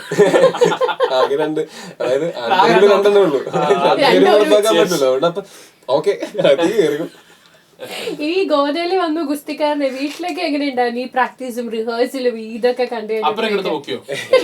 നമ്മൾ എന്തൊക്കെ വലിയ ഗുസ്തി പഠിച്ചാലും ശരീരം നന്നാക്കിയല്ല നമ്മള് വീട്ടിലേക്ക് ചെല്ലുമ്പോ നമ്മള് അവരുടെ ഞാൻ അവിടുത്തെ എന്റെ വീട്ടിലെ ഏറ്റവും ചെറിയ കുട്ടിയാണ്. അതെ, അവരുടെ ചെറിയ കുട്ടിയാണ്. അപ്പൊ ഇപ്പഴും എന്ന് പറഞ്ഞാൽ ഇപ്പൊ ഞങ്ങൾക്കൊക്കെ ചെറിയ കുട്ടികളായല്ലോ. സ്റ്റിൽ ഞാൻ ഒരു യങ്സ്റ്റ് ആയിരുന്നതിന്റെ ഒരു അങ്ങനെ പെറ്റായിരുന്നു എന്ന് പറയാൻ പറ്റില്ല. ഈ ഫ്രീക്ക് ഓഫ് ദ ഫാമിലി എന്നൊക്കെ പറയാവുന്ന എന്ത് തൊട്ടാലും അത് മറ്റേ താഴെ പൊട്ടുന്ന, അതായത് ഈ വെറുതെ ഇരിക്കുമ്പോഴേ ഭയങ്കര ക്യൂരിയോസിറ്റി ആയിരുന്നു ചെറുപ്പത്തിലെ. ചിലപ്പോ ഈ മിക്സി ഒക്കെ തുറന്നു നോക്കിയിട്ട് സ്ക്രൂ ഒക്കെ അഴിച്ച് തുറന്നു നോക്കിയിട്ട് തിരിച്ച് ഫിറ്റ് ചെയ്ത് വെക്കും. അത് കഴിയുമ്പോഴായിരിക്കും എന്തെങ്കിലും ഒരു ഭാഗം ഉണ്ടാവും, അത് വെക്കാൻ മറന്നു പോയത്. അത് ഞാൻ പതുക്കെ പോക്കറ്റിലൂടെ അപ്പുറത്തെ പറമ്പിലേക്ക് എറിഞ്ഞാളെ, കാര്യം അതിഞ്ഞ് തുറന്നു വെക്കാൻ എനിക്ക് അറിയില്ല. അപ്പൊ അങ്ങനത്തേക്കുള്ള ചെറിയ പക്ഷെ എന്താ പറയാ, ഞാൻ എന്തൊക്കെ പ്രശ്നങ്ങൾ ഉണ്ടായിരുന്നെങ്കിലും വീട്ടിലുള്ളവർക്കും ഇപ്പൊ ഞാൻ സ്കൂളിലുള്ളപ്പോ സ്കൂളിലെ ടീച്ചേഴ്സിനും എല്ലാവർക്കും നമ്മളൊരു പ്രത്യേക ഒരു ഇഷ്ടം ഉണ്ടായിരുന്നു. കാര്യം അത്യാവശ്യം നമ്മള് ഇവരെ മണിയടിക്കാൻ വേണ്ടിയിട്ട് നമ്മള്, അതായത് ഒരു സേഫ്റ്റി എടുക്കുന്ന പോലെ ഞാൻ അത്യാവശ്യം നന്നായിട്ട് പഠിക്കുമായിരുന്നു. അപ്പൊ എന്തെങ്കിലും കുരുത്തക്കേട് കാണിച്ചു കഴിഞ്ഞാൽ അത് പഠിത്തത്തിൽ അഡ്ജസ്റ്റ് ചെയ്യായിരുന്നു. അങ്ങനെ രക്ഷപ്പെട്ടു പോയിട്ടുണ്ട്. അതല്ലേ ശരിക്കും പറഞ്ഞാൽ ഹീറോസ്. ഇതിന്റെ ഇടയ്ക്ക് തമിഴിൽ ഡെബ്യൂ ചെയ്യാൻ പോകുന്നു കേട്ടു. അത് ഒരു സിനിമയുണ്ട്, അത് ചെയ്ത് കഴിഞ്ഞു, സിനിമ ചെയ്ത് കഴിഞ്ഞു. അതിന്റെ പോസ്റ്റ് പ്രൊഡക്ഷൻ ഇപ്പൊ ഡബ് ചെയ്യാൻ പോകണം. അപ്പൊ അങ്ങനത്തെ കാര്യങ്ങളൊക്കെ ആയിട്ടാണ് നിൽക്കുന്നത്. അവിടെ അല്ലല്ല, അവിടെ ഭയങ്കരമായിട്ട് ഒരു കണ്ടന്റ് ബേസ്ഡ് ഒരു സിനിമയാണ്. അത് ഭയങ്കര ബോൾഡ് ആയിട്ടുള്ള ഒരു സിനിമയാണ്. അത് പറഞ്ഞിരിക്കുന്നതും വിഷയവും അങ്ങനെ സ്ഥിരം സിനിമകളിൽ കാണുന്ന ഒരു വിഷയമല്ല. അത് ഇത്തിരി ഇന്റൻസ് ആയിട്ടുള്ളൊരു പടമായിരിക്കും. അല്ലാതെ ഫൈറ്റ് ഡാൻസ് അങ്ങനത്തെ പരിപാടി. ഞാൻ പഠിച്ചത് കോയമ്പത്തൂരല്ലേ, അന്ന് എഞ്ചിനീയറിംഗിന് കോയമ്പത്തൂർ പോയത് ഇതിനായിരുന്നു. അല്ല, അപ്പൊ തമിഴ് അറിയാവുന്ന ഇതിന്റെ ഇടയ്ക്ക് ഇറ്റാലിയൻ എല്ലാം കൂടെ മിക്സ് ചെയ്ത് വേറൊരെണ്ണം വരുന്ന ഒരു ബൈലിംഗ്വൽ മൂവി കേട്ടു. അത് ഹാനോ എന്നുള്ള സിനിമയാണ്. അത് അങ്ങനെ ഒരു ചർച്ചയൊക്കെ ഉണ്ട്. ആയിട്ടില്ല, അങ്ങനെ ഒരു അനൗൺസ് ചെയ്യാവുന്ന പരുവത്തിലൊന്നും ആയിട്ടില്ല. ഈ സ്റ്റാറിംഗ് പൗർണമി എന്നുള്ളൊരു മൂവി ഉണ്ടായിരുന്നില്ലേ? ആ സിനിമ ഒരു എന്താ പറയാ 2013 സണ്ണി വേണും ഞാനും അത് ഷൂട്ട് ചെയ്തിടത്തോളം ഗംഭീരമാണ്. ഞാൻ കണ്ടിട്ടുണ്ട് മുഴുവൻ. പക്ഷെ ആ സിനിമ അതിങ്ങനെ തിയേറ്ററിലേക്ക് എത്താൻ സാധ്യതയുള്ള ഒരു സിനിമയല്ല ഇപ്പോഴത്തെ ഒരു സാഹചര്യത്തിൽ. അതിന്റെ ഒരുപാട് ഷൂട്ട് ചെയ്ത് തീർക്കാനുണ്ട്. കാണാനും ഞങ്ങളൊക്കെ വേറെ രൂപമൊക്കെ ആയി തുടങ്ങി. അന്നത്തെ രൂപത്തിലൊന്നല്ല ഞങ്ങളൊക്കെ ഇരിക്കുന്നത്. അപ്പൊ അറിയില്ല. അത് ഭയങ്കര നല്ലൊരു സ്ക്രിപ്റ്റ് ആയിരുന്നു. അത് കൂതറയുടെ സെക്കൻഡ് ഷോട്ടൊക്കെ സ്ക്രിപ്റ്റ് എഴുതിയിട്ടുള്ള വിനി വിശ്വലാൽ എഴുതിയിട്ടുള്ള സ്ക്രിപ്റ്റ് ആയിരുന്നു. അത് ഡയറക്ട് ചെയ്യാൻ ആൽബിച്ചേട്ടൻ പുള്ളി ഭയങ്കര ടാലന്റഡ് ആണ്. അതിന്റെ ക്യാമറമാൻ സിനുചേട്ടൻ, ഇപ്പൊ ലക്ഷ്യം എന്നുള്ള സിനിമയുടെ ക്യാമറ സിനുചേട്ടന് സ്വന്തമായിട്ട് പുള്ളി ഉണ്ടാക്കിയ ഒരുപാട് എക്യുപ്മെന്റ്സ് ഉണ്ട്. അതൊക്കെ യൂസ് ചെയ്തിട്ടുള്ള സിനിമയാണ് സ്റ്റാറിംഗ് പൗർണമി. അത് നമ്മള് പഞ്ചാബിലും ഡൽഹിയിലും മറ്റേ മണാലി എവിടെയൊക്കെ പോയി ഷൂട്ട് ചെയ്തു. കേരളത്തിലെ കുറച്ച് ദിവസം ഷൂട്ട് ബാക്കിയായത്. അത് പിന്നെ ഓരോ സിനിമയ്ക്ക് ഒരു വിധി ഉണ്ടെന്ന് പറയുന്ന പോലെയാണ്. തീർച്ചയായിട്ടും അതെന്നും മനസ്സിൽ വിഷമമായിരിക്കും, കാര്യം അത് നടന്നില്ലല്ലോ എന്നുള്ളത്. പക്ഷെ ആ സിനിമയുടെ ഒരു എക്സ്പീരിയൻസ് ഒക്കെയാണ് സിനിമയോട് ഉള്ള ഒരു പാഷൻ കൂടാനായിട്ടുള്ള കാരണം. നമ്മൾ എക്സ്ട്രീം കണ്ടീഷൻസിൽ നിന്നിട്ട് നമ്മൾ ഷൂട്ട് ചെയ്തിട്ടുണ്ട്. എക്സ്ട്രീം കണ്ടീഷൻസ് എന്ന് പറഞ്ഞാൽ മൈനസ് ഡിഗ്രിയിലൊക്കെ നമ്മൾ അഭിനയിക്കേണ്ടി വരും. അത് മഞ്ഞിൽ കിടന്ന് ഫൈറ്റ് ചെയ്യുക എന്നൊക്കെ പറയുന്നത് ഈ അവിടെ എന്ന് പറഞ്ഞാൽ നമ്മള് കൊതിക്കും കുറച്ച് ചൂട് കിട്ടാനായിട്ട്. അങ്ങനത്തെ ഞങ്ങൾ നവംബർ ഡിസംബർ സമയത്ത് മണാലിയിൽ ഷൂട്ട് ചെയ്തിട്ടുണ്ട്. ഹോട്ടലിലെ മുറ്റത്ത് വരെ മഞ്ഞ് വന്ന് വീഴുന്ന അങ്ങനത്തെ ഒരു സമയത്ത് നമ്മൾ ഷൂട്ട് ചെയ്തിട്ടുണ്ട്. പക്ഷെ ആ ഒരു സ്ട്രഗിളൊക്കെ എവിടെയൊക്കെ ആസ് എൻ ആക്ടർ എന്നെ കുറച്ചും കൂടി സ്ട്രോങ് ആക്കിയിട്ടുണ്ട്. നല്ല ക്യാരക്ടറായിരുന്നു, എന്റെ ഉഗ്ര ക്യാരക്ടറായിരുന്നു. അത് ABCD കഴിഞ്ഞ് നെക്സ്റ്റ് ഞാൻ കമ്മിറ്റ് ചെയ്തിട്ടുള്ള സിനിമ അതായിരുന്നു. അതൊരു ഇന്ദ്രജിത് സിംഗ് എന്നുള്ള ഒരു പഞ്ചാബി ആയിരുന്നു എന്റെ ക്യാരക്ടർ. അന്ന് പഠിച്ച പഞ്ചാബിയൊക്കെ ഞാൻ നൈസ് ഇംപ്രൂവൈസേഷൻസ് ഒക്കെ. ഈ ചേട്ടനുണ്ടെന്ന് പറഞ്ഞപ്പോഴാണ് ഞങ്ങൾക്കൊക്കെ ഒരു ഗുസ്തി ഓർമ്മ നമ്മുടെ ബ്രദേഴ്സ് സിബ്ലിങ്സിന്റെ കൂടെ WWE ഒക്കെ കണ്ടതിന് ശേഷമുള്ളതാണ്. അതൊക്കെ തന്നെ ആയിരുന്നു ഞങ്ങളൊക്കെ ഞാനും ചേട്ടനൊക്കെ വെച്ചാല് ഒറ്റ വയസ്സിന്റെ വ്യത്യാസമുള്ളൂ. ചേച്ചി ഞങ്ങളെക്കാൾ 3-4 വയസ്സ് മൂത്താണ്. എന്നാൽ പോലും ഞങ്ങൾ 3 പേരും നല്ല അടിയായിരുന്നു. കുറവുണ്ടായിരുന്നു. അപ്പൊ ചേച്ചീനെ ഉപദ്രവിക്കാൻ വളരെ എളുപ്പമാണ്, മുടി പിടിച്ച് വിളിച്ചാൽ മതി. പക്ഷെ ചേച്ചിയാണെങ്കിൽ നഖമുണ്ട്, മാന്തിക്കളയും. എനിക്ക് എന്റെ മുഖത്ത് മറ്റേ ചിരിക്കുമ്പോ ഒരു ഡിംപിൾ പോലെ വരും. അത് ഡിംപിൾ അല്ല, ചേച്ചി ചെറുപ്പത്തിൽ മാന്തിയതാ. ആ മുറിവാണ് ഞാൻ ചിരിക്കുമ്പോൾ. അപ്പൊ ആ സമയത്ത് പിന്നെ കുറച്ച് കഴിഞ്ഞപ്പോഴത്തേക്കും ചേച്ചി ഞങ്ങളൊക്കെ ആയിട്ടുള്ള തല്ലൂട്ടം നിന്നു. ചേച്ചി കുറച്ചും കൂടെ മെച്ചൂർഡായി. പിന്നെ ഞാനും ചേട്ടനും തമ്മിലായിരുന്നു. ഞങ്ങൾ അങ്ങനെ തന്നെ തുടരാന്ന് പറഞ്ഞാൽ റെസ്ലിംഗ് ഒന്നുമല്ല, നമ്മള് മറ്റേ സിനിമ പരിപാടിയാണ്. തലേമൊക്കെ മറ്റേ കൈ ചുരുട്ടി നല്ല പട്ടയെന്നൊക്കെ പറഞ്ഞ് ഇടിക്കും. കരയൊന്നുമില്ല, രണ്ടുപേരും അങ്ങോട്ടും ഇങ്ങോട്ടും ഇടിച്ചിട്ട് കട്ടക്ക് നിൽക്കും. മുഖമൊക്കെ ചുവന്ന് മുറിവ് പറ്റിയ പോലും കരയില്ല, അങ്ങോട്ടും ഇങ്ങോട്ടും ഇടിച്ചു നിൽക്കും. അത് കഴിയുമ്പോ അപ്പം വന്ന് വീട്ടിലെടുത്ത് അടിക്കുമ്പോ കരഞ്ഞോണ്ട് ഓടിക്കളയും. അതായത് അങ്ങോട്ടും ഇങ്ങോട്ടും അത് കുറച്ച് എന്താ പറയാ, അത് ഇമോഷണൽ ആണത്. അടി കിട്ടുന്നതിന്റെ അല്ല, അത് കുറച്ച് ഇമോഷണലി അപ്പൻ അടിക്കുമ്പോൾ ഉള്ള വിഷമം കൊണ്ടാണ് ഈഗോനെ ഹേർട്ടാവുന്നത്. മറ്റേന്ന് പറഞ്ഞാൽ ഞങ്ങൾ രണ്ടുപേരും യുദ്ധമാണ്. അപ്പൊ യുദ്ധത്തിൽ പോരാളിയാണ്, കരയില്ല. പക്ഷെ വീട്ടിലേക്ക് അടി കിട്ടി കഴിയുമ്പോ കരയും. ഇവിടെ അച്ഛനായി അഭിനയിക്കുന്ന ആള് വന്ന് സിനിമയിൽ ചില ആ വക ഇമോഷൻസ് ഉണ്ടോ?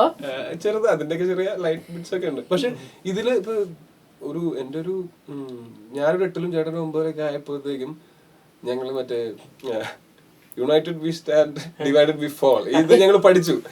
അത് പഠിച്ചു കഴിയുമ്പോ പിന്നെ ഞങ്ങള് ഒരു ബെസ്റ്റ് ഫ്രണ്ട്സ് പോലെയാണ് ടിൽ ഡേറ്റ്. ഞാൻ സിനിമയിൽ ചാൻസ് അന്വേഷിച്ച് ഇറങ്ങിയപ്പോഴും ഞാൻ എന്റെ അടുത്ത് ചേട്ടനാണ് പറഞ്ഞത്, റിസൈൻ ചെയ്തിട്ട് പോരെ എന്റെ കൂടെ താമസിക്കാൻ എന്ന് പറഞ്ഞിട്ട് ചേട്ടനും ചേട്ടന്റെ കൂട്ടുകാരും വർക്ക് ചെയ്യുന്ന സമയത്ത് ഞാൻ അവരുടെ കൂടെ പോയി. ഇവരൊക്കെ ഓഫീസിൽ പോകുമ്പോൾ ഞാൻ സിനിമ കാണും. അതായത് എന്റെ പ്രിപ്പറേഷൻ അതാണ്.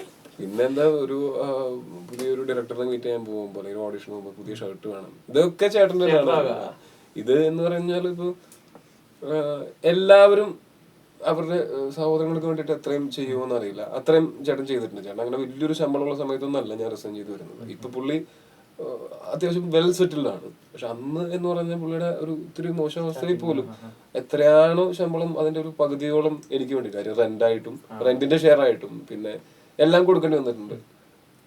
പക്ഷെ അതൊക്കെ ഇപ്പൊ അതൊന്നും ഒരിക്കലും പേ ബാക്ക് ചെയ്യാൻ പറ്റില്ല. കാര്യം എന്താ വെച്ചാൽ അതൊന്നും ഇല്ലായിരുന്നെങ്കിൽ ഇന്ന് ഞാൻ നിൽക്കുന്ന ഒരു സ്ഥലത്ത് ഞാൻ ഉണ്ടാവില്ല.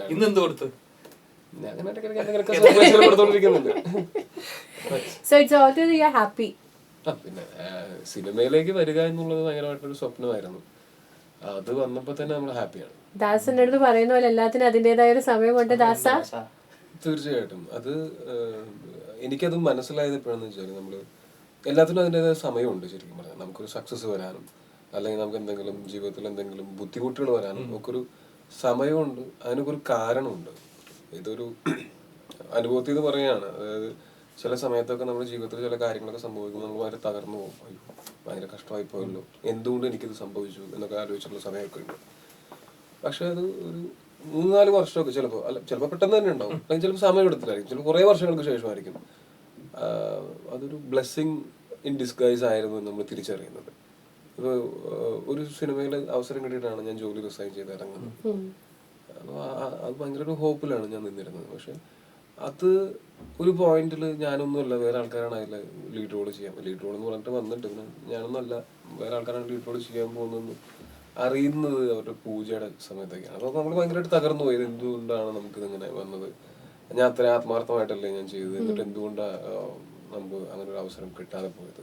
അപ്പോൾ അന്ന് വിഷമിച്ചിട്ടുള്ള അപ്പോൾ നമുക്ക് ഇമോഷണലി ഒക്കെ ഞാൻ പെട്ടെന്ന് ഇങ്ങനത്തെ കാര്യങ്ങളിലൊക്കെ ഇതെങ്ങനെ ബ്രേക്ക് ഡൗൺ ആവാതിരിക്കും. ജോലി റിസൈൻ ചെയ്ത് ശമ്പളമില്ല, സിനിമയില്ല, ഒന്നുമില്ലാതെ വന്നിരിക്കുമ്പോ അപ്പൊ അങ്ങനത്തെ ഒരു അവസ്ഥയിൽ നിൽക്കുമ്പോൾ ഞാൻ എന്തുകൊണ്ടാണ് ഇങ്ങനെ വന്നത് എന്നുകൊണ്ട് ഭയങ്കരമായിട്ട് വിഷമിച്ചിട്ടുണ്ട്. പക്ഷെ ഇന്ന് ഞാനിപ്പോൾ ഇവിടെ നിൽക്കുമ്പോൾ ഞാൻ തിരിച്ചു പറയുന്നത്, അന്ന് ആ സിനിമയിൽ അഭിനയിച്ചിരുന്നെങ്കിൽ ഒരു പക്ഷെ ഞാനിപ്പോൾ ഇൻഡസ്ട്രിയിൽ ഉണ്ടാവുകയില്ലായിരുന്നു. അന്ന് അതിൽ അഭിനയിച്ചിരുന്നെങ്കിൽ ABCD എന്ന് പറയുന്ന ഒരു ഓപ്പണിംഗ് എനിക്ക് കിട്ടില്ലായിരുന്നു. അതില്ലായിരുന്നെങ്കിൽ എല്ലാം കണക്റ്റഡ് ആണ്. എല്ലാം കണക്റ്റഡ് എന്ന് പറഞ്ഞാൽ ഇപ്പോൾ സ്റ്റാറിംഗ് പൗർണമി എന്നുള്ള സിനിമ, അത് സിനിമ റിലീസായിട്ടില്ലെങ്കിലും ആ സിനിമ കൊണ്ട് എനിക്ക് കിട്ടിയ ഒരുപാട് സുഹൃത്തുക്കളുണ്ട്. സണ്ണി വെയിൻ, പിന്നെ ആ ഒരു ടീം, സെക്കൻഡ് ഷോയുടെ ആ ടീം മുഴുവൻ, അതിന്റെ ആൽവി ചേട്ടൻ ഡയറക്ടർ, പിന്നെ അത് ത്രൂ ആണ് കൂതറ എന്നുള്ള സിനിമയിലേക്ക് വരുന്നത്. കൂതറ എനിക്ക് വേറൊരു രീതിയിലുള്ള എക്സ്പോഷർ ആയിരുന്നു. ഭയങ്കര രസമുള്ളൊരു ടീമായിരുന്നു. അപ്പൊ ആ സിനിമ റിഗാർഡ്ലെസ് അതിന്റെ സക്സസ് ഓഫ് ഫെയിലിയർ, ആ സിനിമയിൽ വർക്ക് ചെയ്ത ഓരോ ദിവസവും ഞാൻ ഭയങ്കര ഹാപ്പി ആയിരുന്നു. അവിടെ നിന്നാണ് പിന്നെ സെവൻത്തിൽ വരുന്നത്. സെവൻത്തിൽ നിന്നാണ് മൊയ്തീൻ വരുന്നത്. അപ്പൊ ഇങ്ങനെ എല്ലാം കണക്റ്റഡ് ആണ്. യൂട്യൂബ് പ്രൊഡ്യൂസ് ചെയ്യുന്നതാണ് ഇപ്പൊ ഗോതയിലേക്ക് ഉള്ളത് വരുന്നത്. അപ്പൊ എല്ലാം സംഭവിക്കുന്നതിന് ഓരോ കാരണമുണ്ട്. സംഭവിക്കുന്നതെല്ലാം നല്ലതിനാണ് ആക്ച്വലി. അതിന് അത് ഒരു കോട്ടുണ്ട്, ഞാൻ എപ്പോഴും മനസ്സിൽ ഓർത്ത് വെക്കുന്ന ഒരു കാര്യമാണ്. Everything will be fine in the end. If everything is not fine, it's not the end. അത് ഇപ്പോൾ റീസെന്റ് ഉണ്ടായിട്ടുള്ള ഇഷ്യൂസിലും ഞാൻ പറയുന്നത് സമയം എടുക്കട്ടെ, അതിന്റെ ഒരു കാലം തെളിയിക്കട്ടെ കാര്യങ്ങൾ. കാരണം എപ്പോഴും അങ്ങനെയാണ് സംഭവിച്ചിട്ടുള്ളത്. കാലമാണ് തെളിയിച്ചിട്ടുള്ളത്. ഗലീലിയെ ഭൂമി ഉരുണ്ടതാണെന്ന് പറഞ്ഞതിന്റെ പുറത്ത് പുള്ളിനെ ജയിലിൽ പിടിച്ചിട്ടാണ്. പിന്നീട് ഭൂമി ഉരുണ്ടതാണെന്ന് മനസ്സിലാക്കി ഇറക്കി വിടേണ്ടി വന്നു. ഇമോഷണൽ ആണോ ശരി? ഇമോഷണൽ ആണോന്ന് വെച്ച് കഴിഞ്ഞാല് ഒരു ഇമോഷണൽ ആയിട്ടുള്ള ആൾക്കല്ലേ ഇമോഷൻസ് ശരിക്കും സെൻസിറ്റീവ് ആവണം നമ്മള്. അങ്ങനെയല്ല ആവേണ്ടത്. അങ്ങനെ ആവുമ്പോഴല്ലേ നമുക്ക് ചുറ്റുമുള്ള ആൾക്കാരോട് ഒരു കമ്പാഷനേറ്റ് ആവാൻ പറ്റുള്ളൂ. അങ്ങനെ ഞാൻ വിശ്വസിക്കുന്നത്, അല്ലെങ്കിൽ ഞാൻ അഭിമാനിക്കുന്ന ഒരു കാര്യമാണ് ഞാൻ ഇമോഷണൽ ആണ്, സെൻസിറ്റീവ് ആണ് എന്നുള്ള കാര്യം. ഇപ്പൊ എനിക്കൊരു സിനിമ കണ്ടു കഴിഞ്ഞാൽ അതിലൊരു ചെറിയ തമാശയ്ക്ക് പോലും പൊട്ടിച്ചിരിക്കാനും പറ്റും. അതിലൊരു ഇമോഷണൽ രംഗം വന്നാൽ എനിക്ക് കരയാനും പറ്റും. നമ്മൾ എന്തിനാണ് സിനിമ കാണുന്നത്? അത് നമ്മൾ ടച്ച് ചെയ്യണം, നമുക്ക് റിലേറ്റ് ചെയ്യാൻ പറ്റണം. ഇനി ഒരു പുസ്തകം വായിച്ചാൽ പോലും ചിലപ്പോൾ ഞാൻ എപ്പോഴും എന്നെ പ്ലേസ് ചെയ്യും ക്യാരക്ടറിന്റെ മെയിൻ ക്യാരക്ടറായിട്ട്. അല്ലെങ്കിൽ എനിക്ക് അതിൽ ഏറ്റവും ഇഷ്ടപ്പെട്ട ക്യാരക്ടർ ഏതാണോ അത് എന്നെയായിട്ട് ഞാൻ പ്ലേസ് ചെയ്യും, പുസ്തകത്തിലാണെങ്കിലും സിനിമയിലാണെങ്കിലും. പിന്നെ ആ ക്യാരക്ടർ ട്രാവൽ ചെയ്യുന്നതിലെ കൂടെ ഞാൻ ട്രാവൽ ചെയ്യുന്നുണ്ട്. ചില ദിവസങ്ങളിലൊക്കെ ചില പുസ്തകങ്ങളൊക്കെ വായിച്ചിട്ട് രാത്രി ഉറങ്ങാതെ ഭയങ്കരമായിട്ട് വിഷമിച്ചിരുന്നിട്ടുള്ള ദിവസങ്ങൾ. ഞാൻ നമ്മുടെ ഈ ഓത്ത് ഓഫ് വായുപുത്രാസിലുണ്ട്. അത് മറ്റേ ശിവ ട്രയോളജിയുടെ തേർഡ് ബുക്കാണ്. മറ്റേ അമീഷിന്റെ ശിവ ട്രയോളജി. അതില് ഞാൻ ശരിക്കും ആ ഫസ്റ്റ് ബുക്ക് വായിച്ചപ്പോൾ തന്നെ ട്രാവൽ ചെയ്യണം എന്ന് തീരുമാനിച്ചിട്ടുള്ള സ്ഥലങ്ങളുണ്ടായിരുന്നു കുറെ. ഞാനപ്പോ on the way to Uttarakhand ആയിരുന്നു. ഈ ഹരിദ്വാർ ഋഷികേശ് ഒക്കെ പോവാണ്. അല്ല, ഞാൻ ആ ബുക്ക് വായിച്ച് ഫസ്റ്റ് 2 ബുക്ക് വായിച്ചു കഴിഞ്ഞപ്പോ തേർഡ് ബുക്ക് ഞാൻ പ്രീ ഓർഡറും ചെയ്തിട്ട് ആ ബുക്ക് വായിച്ചുകൊണ്ടിരിക്കുന്ന സമയത്താണ് എന്റെ ട്രാവൽ. അപ്പൊ ഞാൻ ട്രെയിനിൽ ഇരുന്നിട്ടാണ് ഈ ബുക്ക് വായിച്ച് തീർക്കുന്നത്.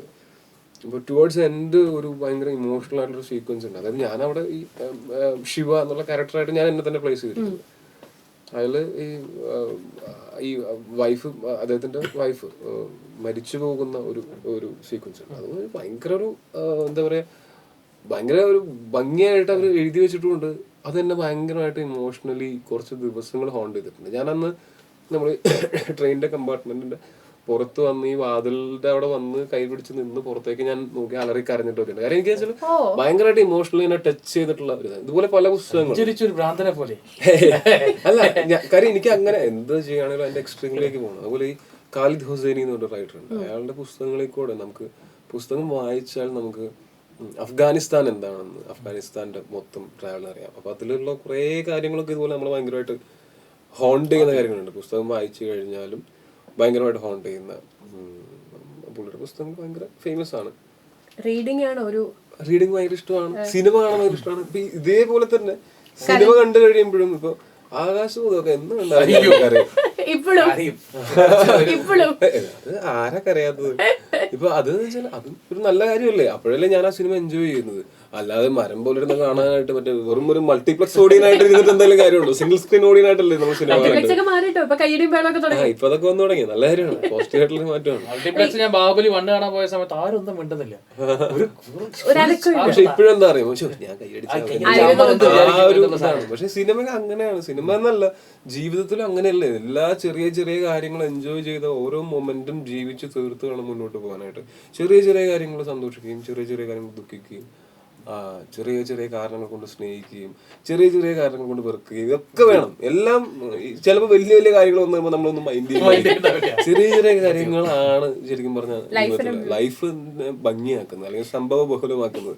ഇപ്പൊ ഈ ബുക്കിന്റെ കാര്യം പറഞ്ഞിട്ട് ഞാൻ ചോദിച്ചോട്ടെ, ഒരു ചുമ്മാ തമാശക്ക് ചോദിക്കുന്നതാണ്. ഇൻ കേസ് ഒരു പുരാതന സ്റ്റോറിയോ ഒരു ഹിസ്റ്ററി സ്റ്റോറിയോ അല്ലെങ്കിൽ അങ്ങനെ ഒരു ക്യാരക്ടർ ഇപ്പൊ ബാഹുബലിയൊക്കെ പോലെയൊക്കെ വരികയാണെങ്കിൽ അങ്ങനെയൊക്കെ ചിന്തിച്ചിട്ടുണ്ട്, ഇന്നൊരു റോൾ എനിക്ക് കിട്ടിയാൽ നല്ലായിരുന്നു. ഇത് ശിവ ട്രയോളജി വായിക്കുന്ന സമയത്ത് ശിവ എന്നുള്ളൊരു ക്യാരക്ടർ ഭയങ്കര അടിപൊളിയായിരുന്നു. എന്തെങ്കിലും സിനിമ വരുവാണെങ്കിൽ ആ ബുക്കിന്റെ ഒരു ഗുണം എന്ന് പറഞ്ഞു കഴിഞ്ഞാല് സിനിമ അല്ലെങ്കിൽ ആ ഒരു ബുക്ക് തുടങ്ങുന്ന സമയത്ത് ഇയാളൊരു ദൈവമാണെന്ന്, ഈ പറയുന്ന ക്യാരക്ടർ ഒരു സൂപ്പർ നാച്ചുറൽ പവേഴ്സ് ഉള്ള ആളാണെന്ന് അയാൾക്ക് പോലും അറിയില്ല. ഈ നോർമൽ ട്രൈബ്. പിന്നെ അവിടെ നിന്നുള്ള റിയലൈസേഷൻസ് ആണ്.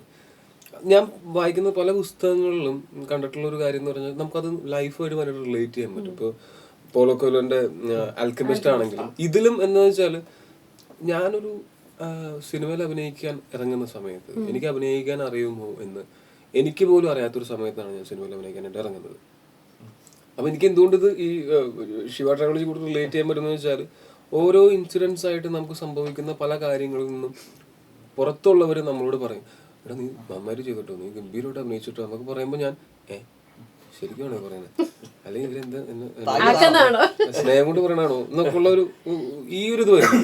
പിന്നെ ഒരു പോയിന്റിൽ നമ്മൾ ഇതിനെ പറ്റി വളരെ സീരിയസ് ആയിട്ട് മനസ്സിലാക്കി വരുമ്പോൾ നമ്മൾ ഈ മൈന്യൂട്ട് ഡീറ്റെയിലിങ്ങിലേക്ക് പോകുമ്പോൾ നമുക്ക് മനസ്സിലാവും ഓക്കെ അത്ര മോശമല്ല ഞാൻ അത് എൻ്റെ ജോലി ഞാൻ അത്യാവശ്യം നന്നായിട്ട് ചെയ്യുന്നുണ്ട് എന്നെനിക്ക് തോന്നി തുടങ്ങുമ്പോൾ പിന്നെ അതിന് തരുന്നൊരു കോൺഫിഡൻസ് ഉണ്ട്. പിന്നെ ഓരോ സിനിമകൾക്ക് വേണ്ടിയിട്ട് വർക്ക് ചെയ്യാനുള്ള ഒരു കോൺഫിഡൻസ് ഉണ്ട്. ഈ ഒരു സാധനം എനിക്ക് ആ ബുക്കിൽ റിലേറ്റ് ചെയ്യാൻ പറ്റിയിട്ടുണ്ട്. അതായത് ഇതാണ് നീലകണ്ഠൻ, ഇദ്ദേഹമാണ് ഈ ലോകത്തെ രക്ഷിക്കാൻ പോകുന്നത് എന്നൊക്കെ പറയുമ്പോൾ പുള്ളി എന്നെ പറ്റി തന്നെയാണ് ഒരു പറയുന്നത്, നിങ്ങൾക്ക് തെറ്റിയതാണ് അവിടെ നിന്നാണ് പിന്നെ പുള്ളി എന്തെങ്കിലും ആ ഒരു ക്യാരക്ടർ റിയൽ ഭയങ്കര രസമുള്ള ക്യാരക്ടറാണ്. എന്തെങ്കിലും ചെറിയൊരു ബാഹുബലിയെങ്കിലും ബാഹുബലിയൊക്കെ ചെയ്യാൻ കൊതിയാവും കാണുമ്പോൾ. നമ്മുടെ തിയേറ്ററിൽ നമ്മുടെ ആളുകൾക്ക് ഒരു പ്രസ്റ്റീജ് ഇഷ്യൂ ആയി പോയി. ബാഹുബലി ഇട്ടല്ലേ ഞാൻ കണ്ടിട്ടില്ല, അങ്ങനെ ആയി. പക്ഷെ അതാണ് ആ സിനിമയുടെ ഏറ്റവും വലിയ വിജയം. അവരുടെ മാർക്കറ്റിങ്ങും ഭയങ്കര ഭംഗിയായിരുന്നു. അവർ ആ സിനിമയെ നല്ല വൃത്തിക്ക് എടുത്തു വെച്ചിട്ടുണ്ട്.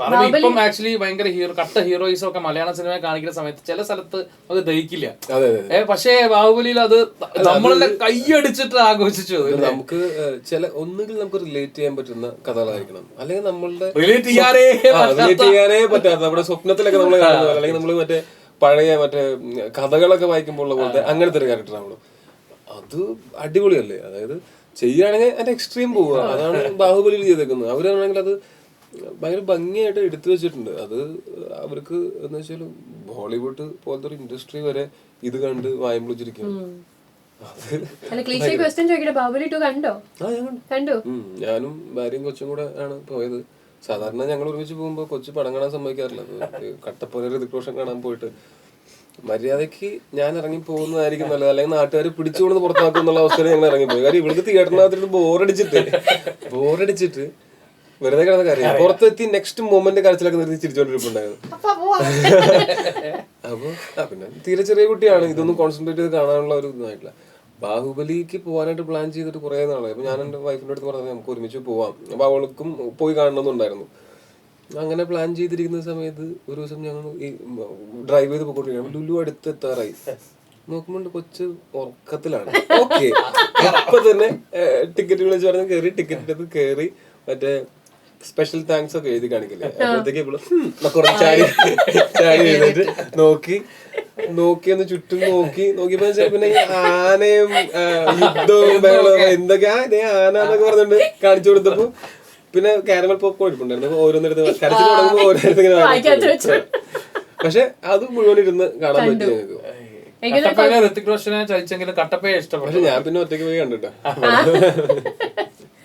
And thank you so much. Godha വിശേഷങ്ങളും അതിനല്ലാത്ത കുറെ വിശേഷങ്ങളും ഒക്കെ പറഞ്ഞു. ചോദിനോന്റെ ഒരു ഫേവറേറ്റ് 4 സോങ്സും കൂടെ കേട്ടാൽ കൊള്ളാവുന്നുണ്ട്. ഏതൊക്കെയാണ് പെട്ടെന്ന് പറയുമ്പോ? ഒന്ന് നമുക്ക് ഗോദയിൽ നിന്ന് തന്നെ പോവാം. ഗോദയിലെ ഏത് പാട്ടാണ്? ഏത് പാട്ടാ പറഞ്ഞു? ആരോ നെഞ്ചിൽ തന്നെ ആയിക്കോട്ടെ, ഞാനുണ്ടല്ലോ പാട്ട്. റൊമാൻറ്റിക് ആണ്, നല്ല സുഖം. എനിക്ക് വളരെ ഇഷ്ടപ്പെട്ട ഒരു പാട്ടാണ് അത്. അതിന്റെ ഒരു ബേക്കിംഗ് ടൈമിൽ അതിന്റെ ഇതൊക്കെ ഉണ്ടായിരുന്നു കൂടെ. ആരോ നെഞ്ചിൽ ഞാനും കൂടെ അല്ലല്ല, ഞാൻ പറഞ്ഞ കമ്പോസിംഗ് ടൈം സമയത്തൊന്നും പോയിട്ടിരുന്നില്ല. അങ്ങനെ ഏതെങ്കിലും പാട്ടിന് കൂടെ ഇരുന്നിട്ടുണ്ടോ? ഏതെങ്കിലും ഒരു മൂവിയിൽ അഭിനയിച്ചതില്? പാട്ടുകളുടെ ഭാഗത്തേക്ക് അധികം പോയിട്ടില്ല. എഡിറ്റിംഗിലൊക്കെ കൂടെ ഇരുന്നിട്ടുള്ള സമയങ്ങളൊക്കെ കണ്ടുകൊണ്ടിരുന്നിട്ടുള്ള സമയം. അത് വേണ്ട ഇത് വേണ്ട പറഞ്ഞോണ്ടാ അതൊന്നും പറയില്ല. അതൊക്കെ അവരുടെ ജോലിയാണ്.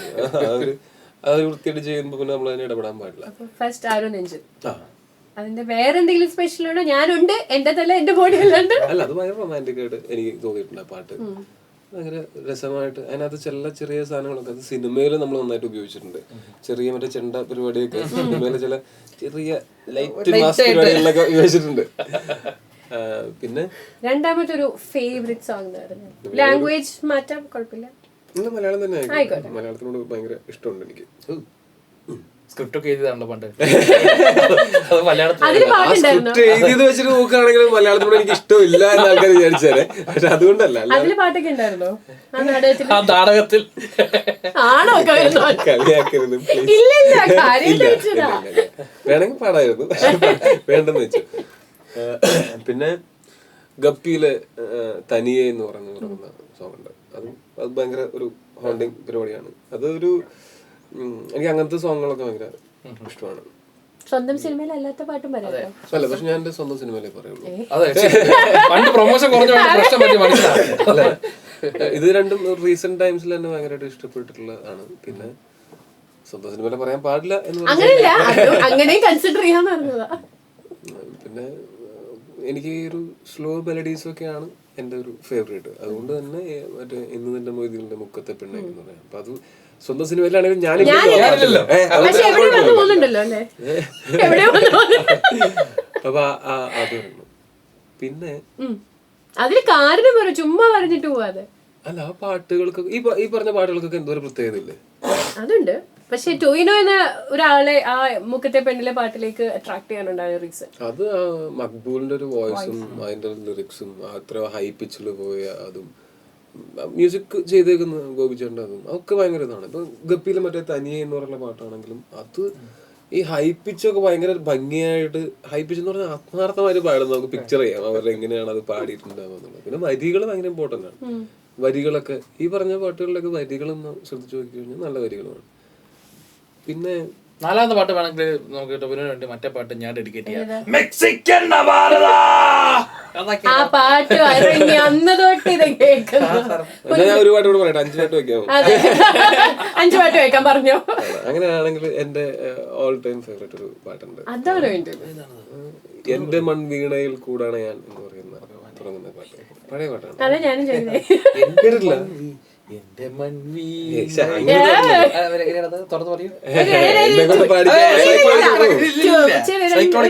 ഒരു ഞങ്ങൾക്ക് ഓർക്കാൻ വേണ്ടി ആ പാട്ട് അത്ര നല്ല പാട്ടാണ്. എന്തെങ്കിലും പറഞ്ഞാ അതുകൊണ്ട് ഞാൻ പാട്ട് മനസ്സിലാവാനാ എന്റെ മൺവീണയിൽ കൂടാണ് ഞാൻ. സ്ക്രിപ്റ്റ് പറയുന്നത് അത് ഭയങ്കര ബുദ്ധിമുട്ടാണെന്ന് പാടാനായിട്ട്. ഒരു ട്യൂൺ ഒന്നും ഞാൻ പാടി അതുപോലെ ആവില്ല. ഞാൻ ഏതെങ്കിലും മ്യൂസിക് ഡയറക്ടറിനെ ചാക്കിട്ട് പിടിച്ചിട്ട് ഞാൻ ഒരു പാട്ട് പാടാം. അപ്പൊ പിന്നെ അതാണല്ലോ അതിന്റെ ട്യൂൺ. പിന്നെ ആൾക്കാര് പാടുമ്പോ കുഴപ്പമില്ലല്ലോ. ആൾക്കാർ ഓൾറെഡി പാടി ഭംഗിയായിട്ട് വെച്ചിട്ടുള്ള പാട്ട് ഞാൻ പാടിയാൽ ചിലർ ഇതല്ലല്ലോ ട്യൂൺ എന്ന് പറയും. അപ്പൊ എന്തിനാ വെറുതെ. പക്ഷെ ആഗ്രഹം ഉണ്ടോ ഒന്ന് പാടാൻ? പിന്നെ ഫസ്റ്റ് ഞാനാണത് പാടുന്നുണ്ടെങ്കിൽ ഉറപ്പ് പാടിയെന്ന് വെച്ചാൽ മതി. എപ്പ പാടിയെന്ന് വെച്ചാൽ മതി. ഉടനെ അതിന് സംഭവിക്കട്ടെ. അപ്പൊ പിന്നെ അതായത് കംപ്ലീറ്റ് ശ്രുതിയും താളവും തെറ്റിക്കിടന്നാലും ബാക്കിയുള്ളവർക്ക് ഗതികേടാണ്. പക്ഷെ ഇവരെന്തൊക്കെയാ പാടി വെച്ചേക്കുന്നത്, ഇതുപോലെ പാടണല്ലോ. ആദ്യമായിട്ട് സ്റ്റുഡിയോയിൽ നിന്ന് പാടുമെന്ന് വിചാരിച്ചിട്ട് ആ പാട്ടിന്റെ ഒരു വരി ഒന്ന് പാടുന്നത് ഞാൻ എത്ര നേരം ചോദിക്കണത്. അങ്ങനെ കുറെ ചോദിച്ചിട്ടൊന്നും കാര്യമൊന്നുമില്ല. ഞാൻ ചെയ്യണ്ടെന്ന് ഞാൻ ചെയ്യില്ല. കണ്ടോ, പൊതുവെ അങ്ങനെയാണോ? അതെ, ഒരു വാശിക്കൊന്നും നിന്ന് കൊടുക്കില്ല. അല്ല അങ്ങനെയല്ല. കണ്ട ഒരു പെൺകൊച്ചല്ലേ ചോദിക്കുക. അങ്ങനെ അതന്നെ. കൊച്ചിനെ ഇനി പറയരുത്, അമ്മ മാത്രമേ പാടി ഉറക്കാറുണ്ടോ? കൊച്ചിന് സംസാരിച്ചു തുടങ്ങിയിട്ടില്ലാത്തോണ്ട് കുഴപ്പമില്ല. അല്ലെങ്കിൽ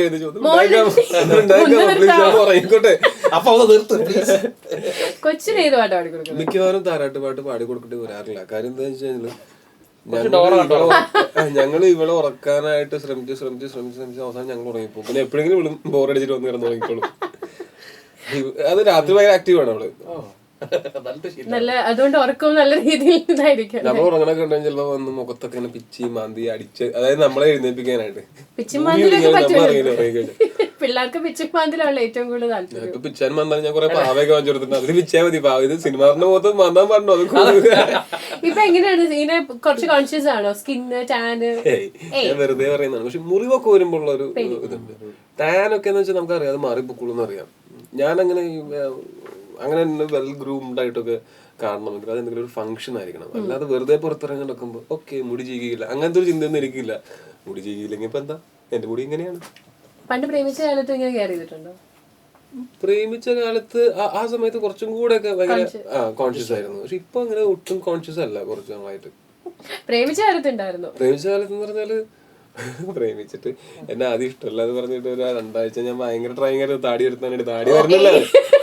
താടി വരണില്ലാന്ന് ഇത് വന്ന് അതായത് മറ്റേ വളരെ കുറവ് അവിടെ ഇവിടെ രോഗമായിട്ട് വന്നിട്ട് എനിക്ക് നിരാശയുണ്ടെന്ന് ഞാൻ എങ്ങനെ കാണിക്കും. ലാസ്റ്റ് അവസാനം താടി വന്നില്ല, പക്ഷെ നിരാശ കാണിച്ചു. നിരാശ അതൊക്കെ പറ്റി നമ്മള് എക്സ്പ്രഷനിലൊക്കെ അവിടെ തന്നെ അഭിനയം തുടങ്ങി പറയാല്ലേ. അവിടെ അല്ല ഭയങ്കര സോഫ്റ്റ്വെയർ എഞ്ചിനീയർ ആയിട്ട് ജോലി ചെയ്യുമ്പോൾ ഭയങ്കര അഭിനയമായിരുന്നു. ലീവിനാണോ? മറ്റേ സോഫ്റ്റ്വെയർ എഞ്ചിനീയർ ആയിട്ട് ജീവിച്ചുകൊണ്ടിരിക്കുകയായിരുന്നു. സിനിമയിലാണോ? അല്ല, ജീവിതത്തിൽ. ആൻഡ് ഈ സിനിമയില് നായികയുമായിട്ട് വല്ല ഗുസ്തിയുണ്ടോ? ഇനി അങ്ങനെ വല്ലല്ലോ? ഈ സിനിമയില് നായികയായിട്ട് ഗുസ്തിയൊന്നുമില്ല. പക്ഷെ നായികനായിട്ടുള്ള ട്രെയിനിങ് സെഷനില് നായിക എന്നെ എടുത്ത് പൊക്കുന്ന ഒരു ഷോട്ടൊക്കെ ഉണ്ട്. അനുവാദത്തോടെ എന്റെ അനുവാദത്തോടെ. കൂടുതൽ സ്ട്രെങ്ത് ആയിരിക്കും.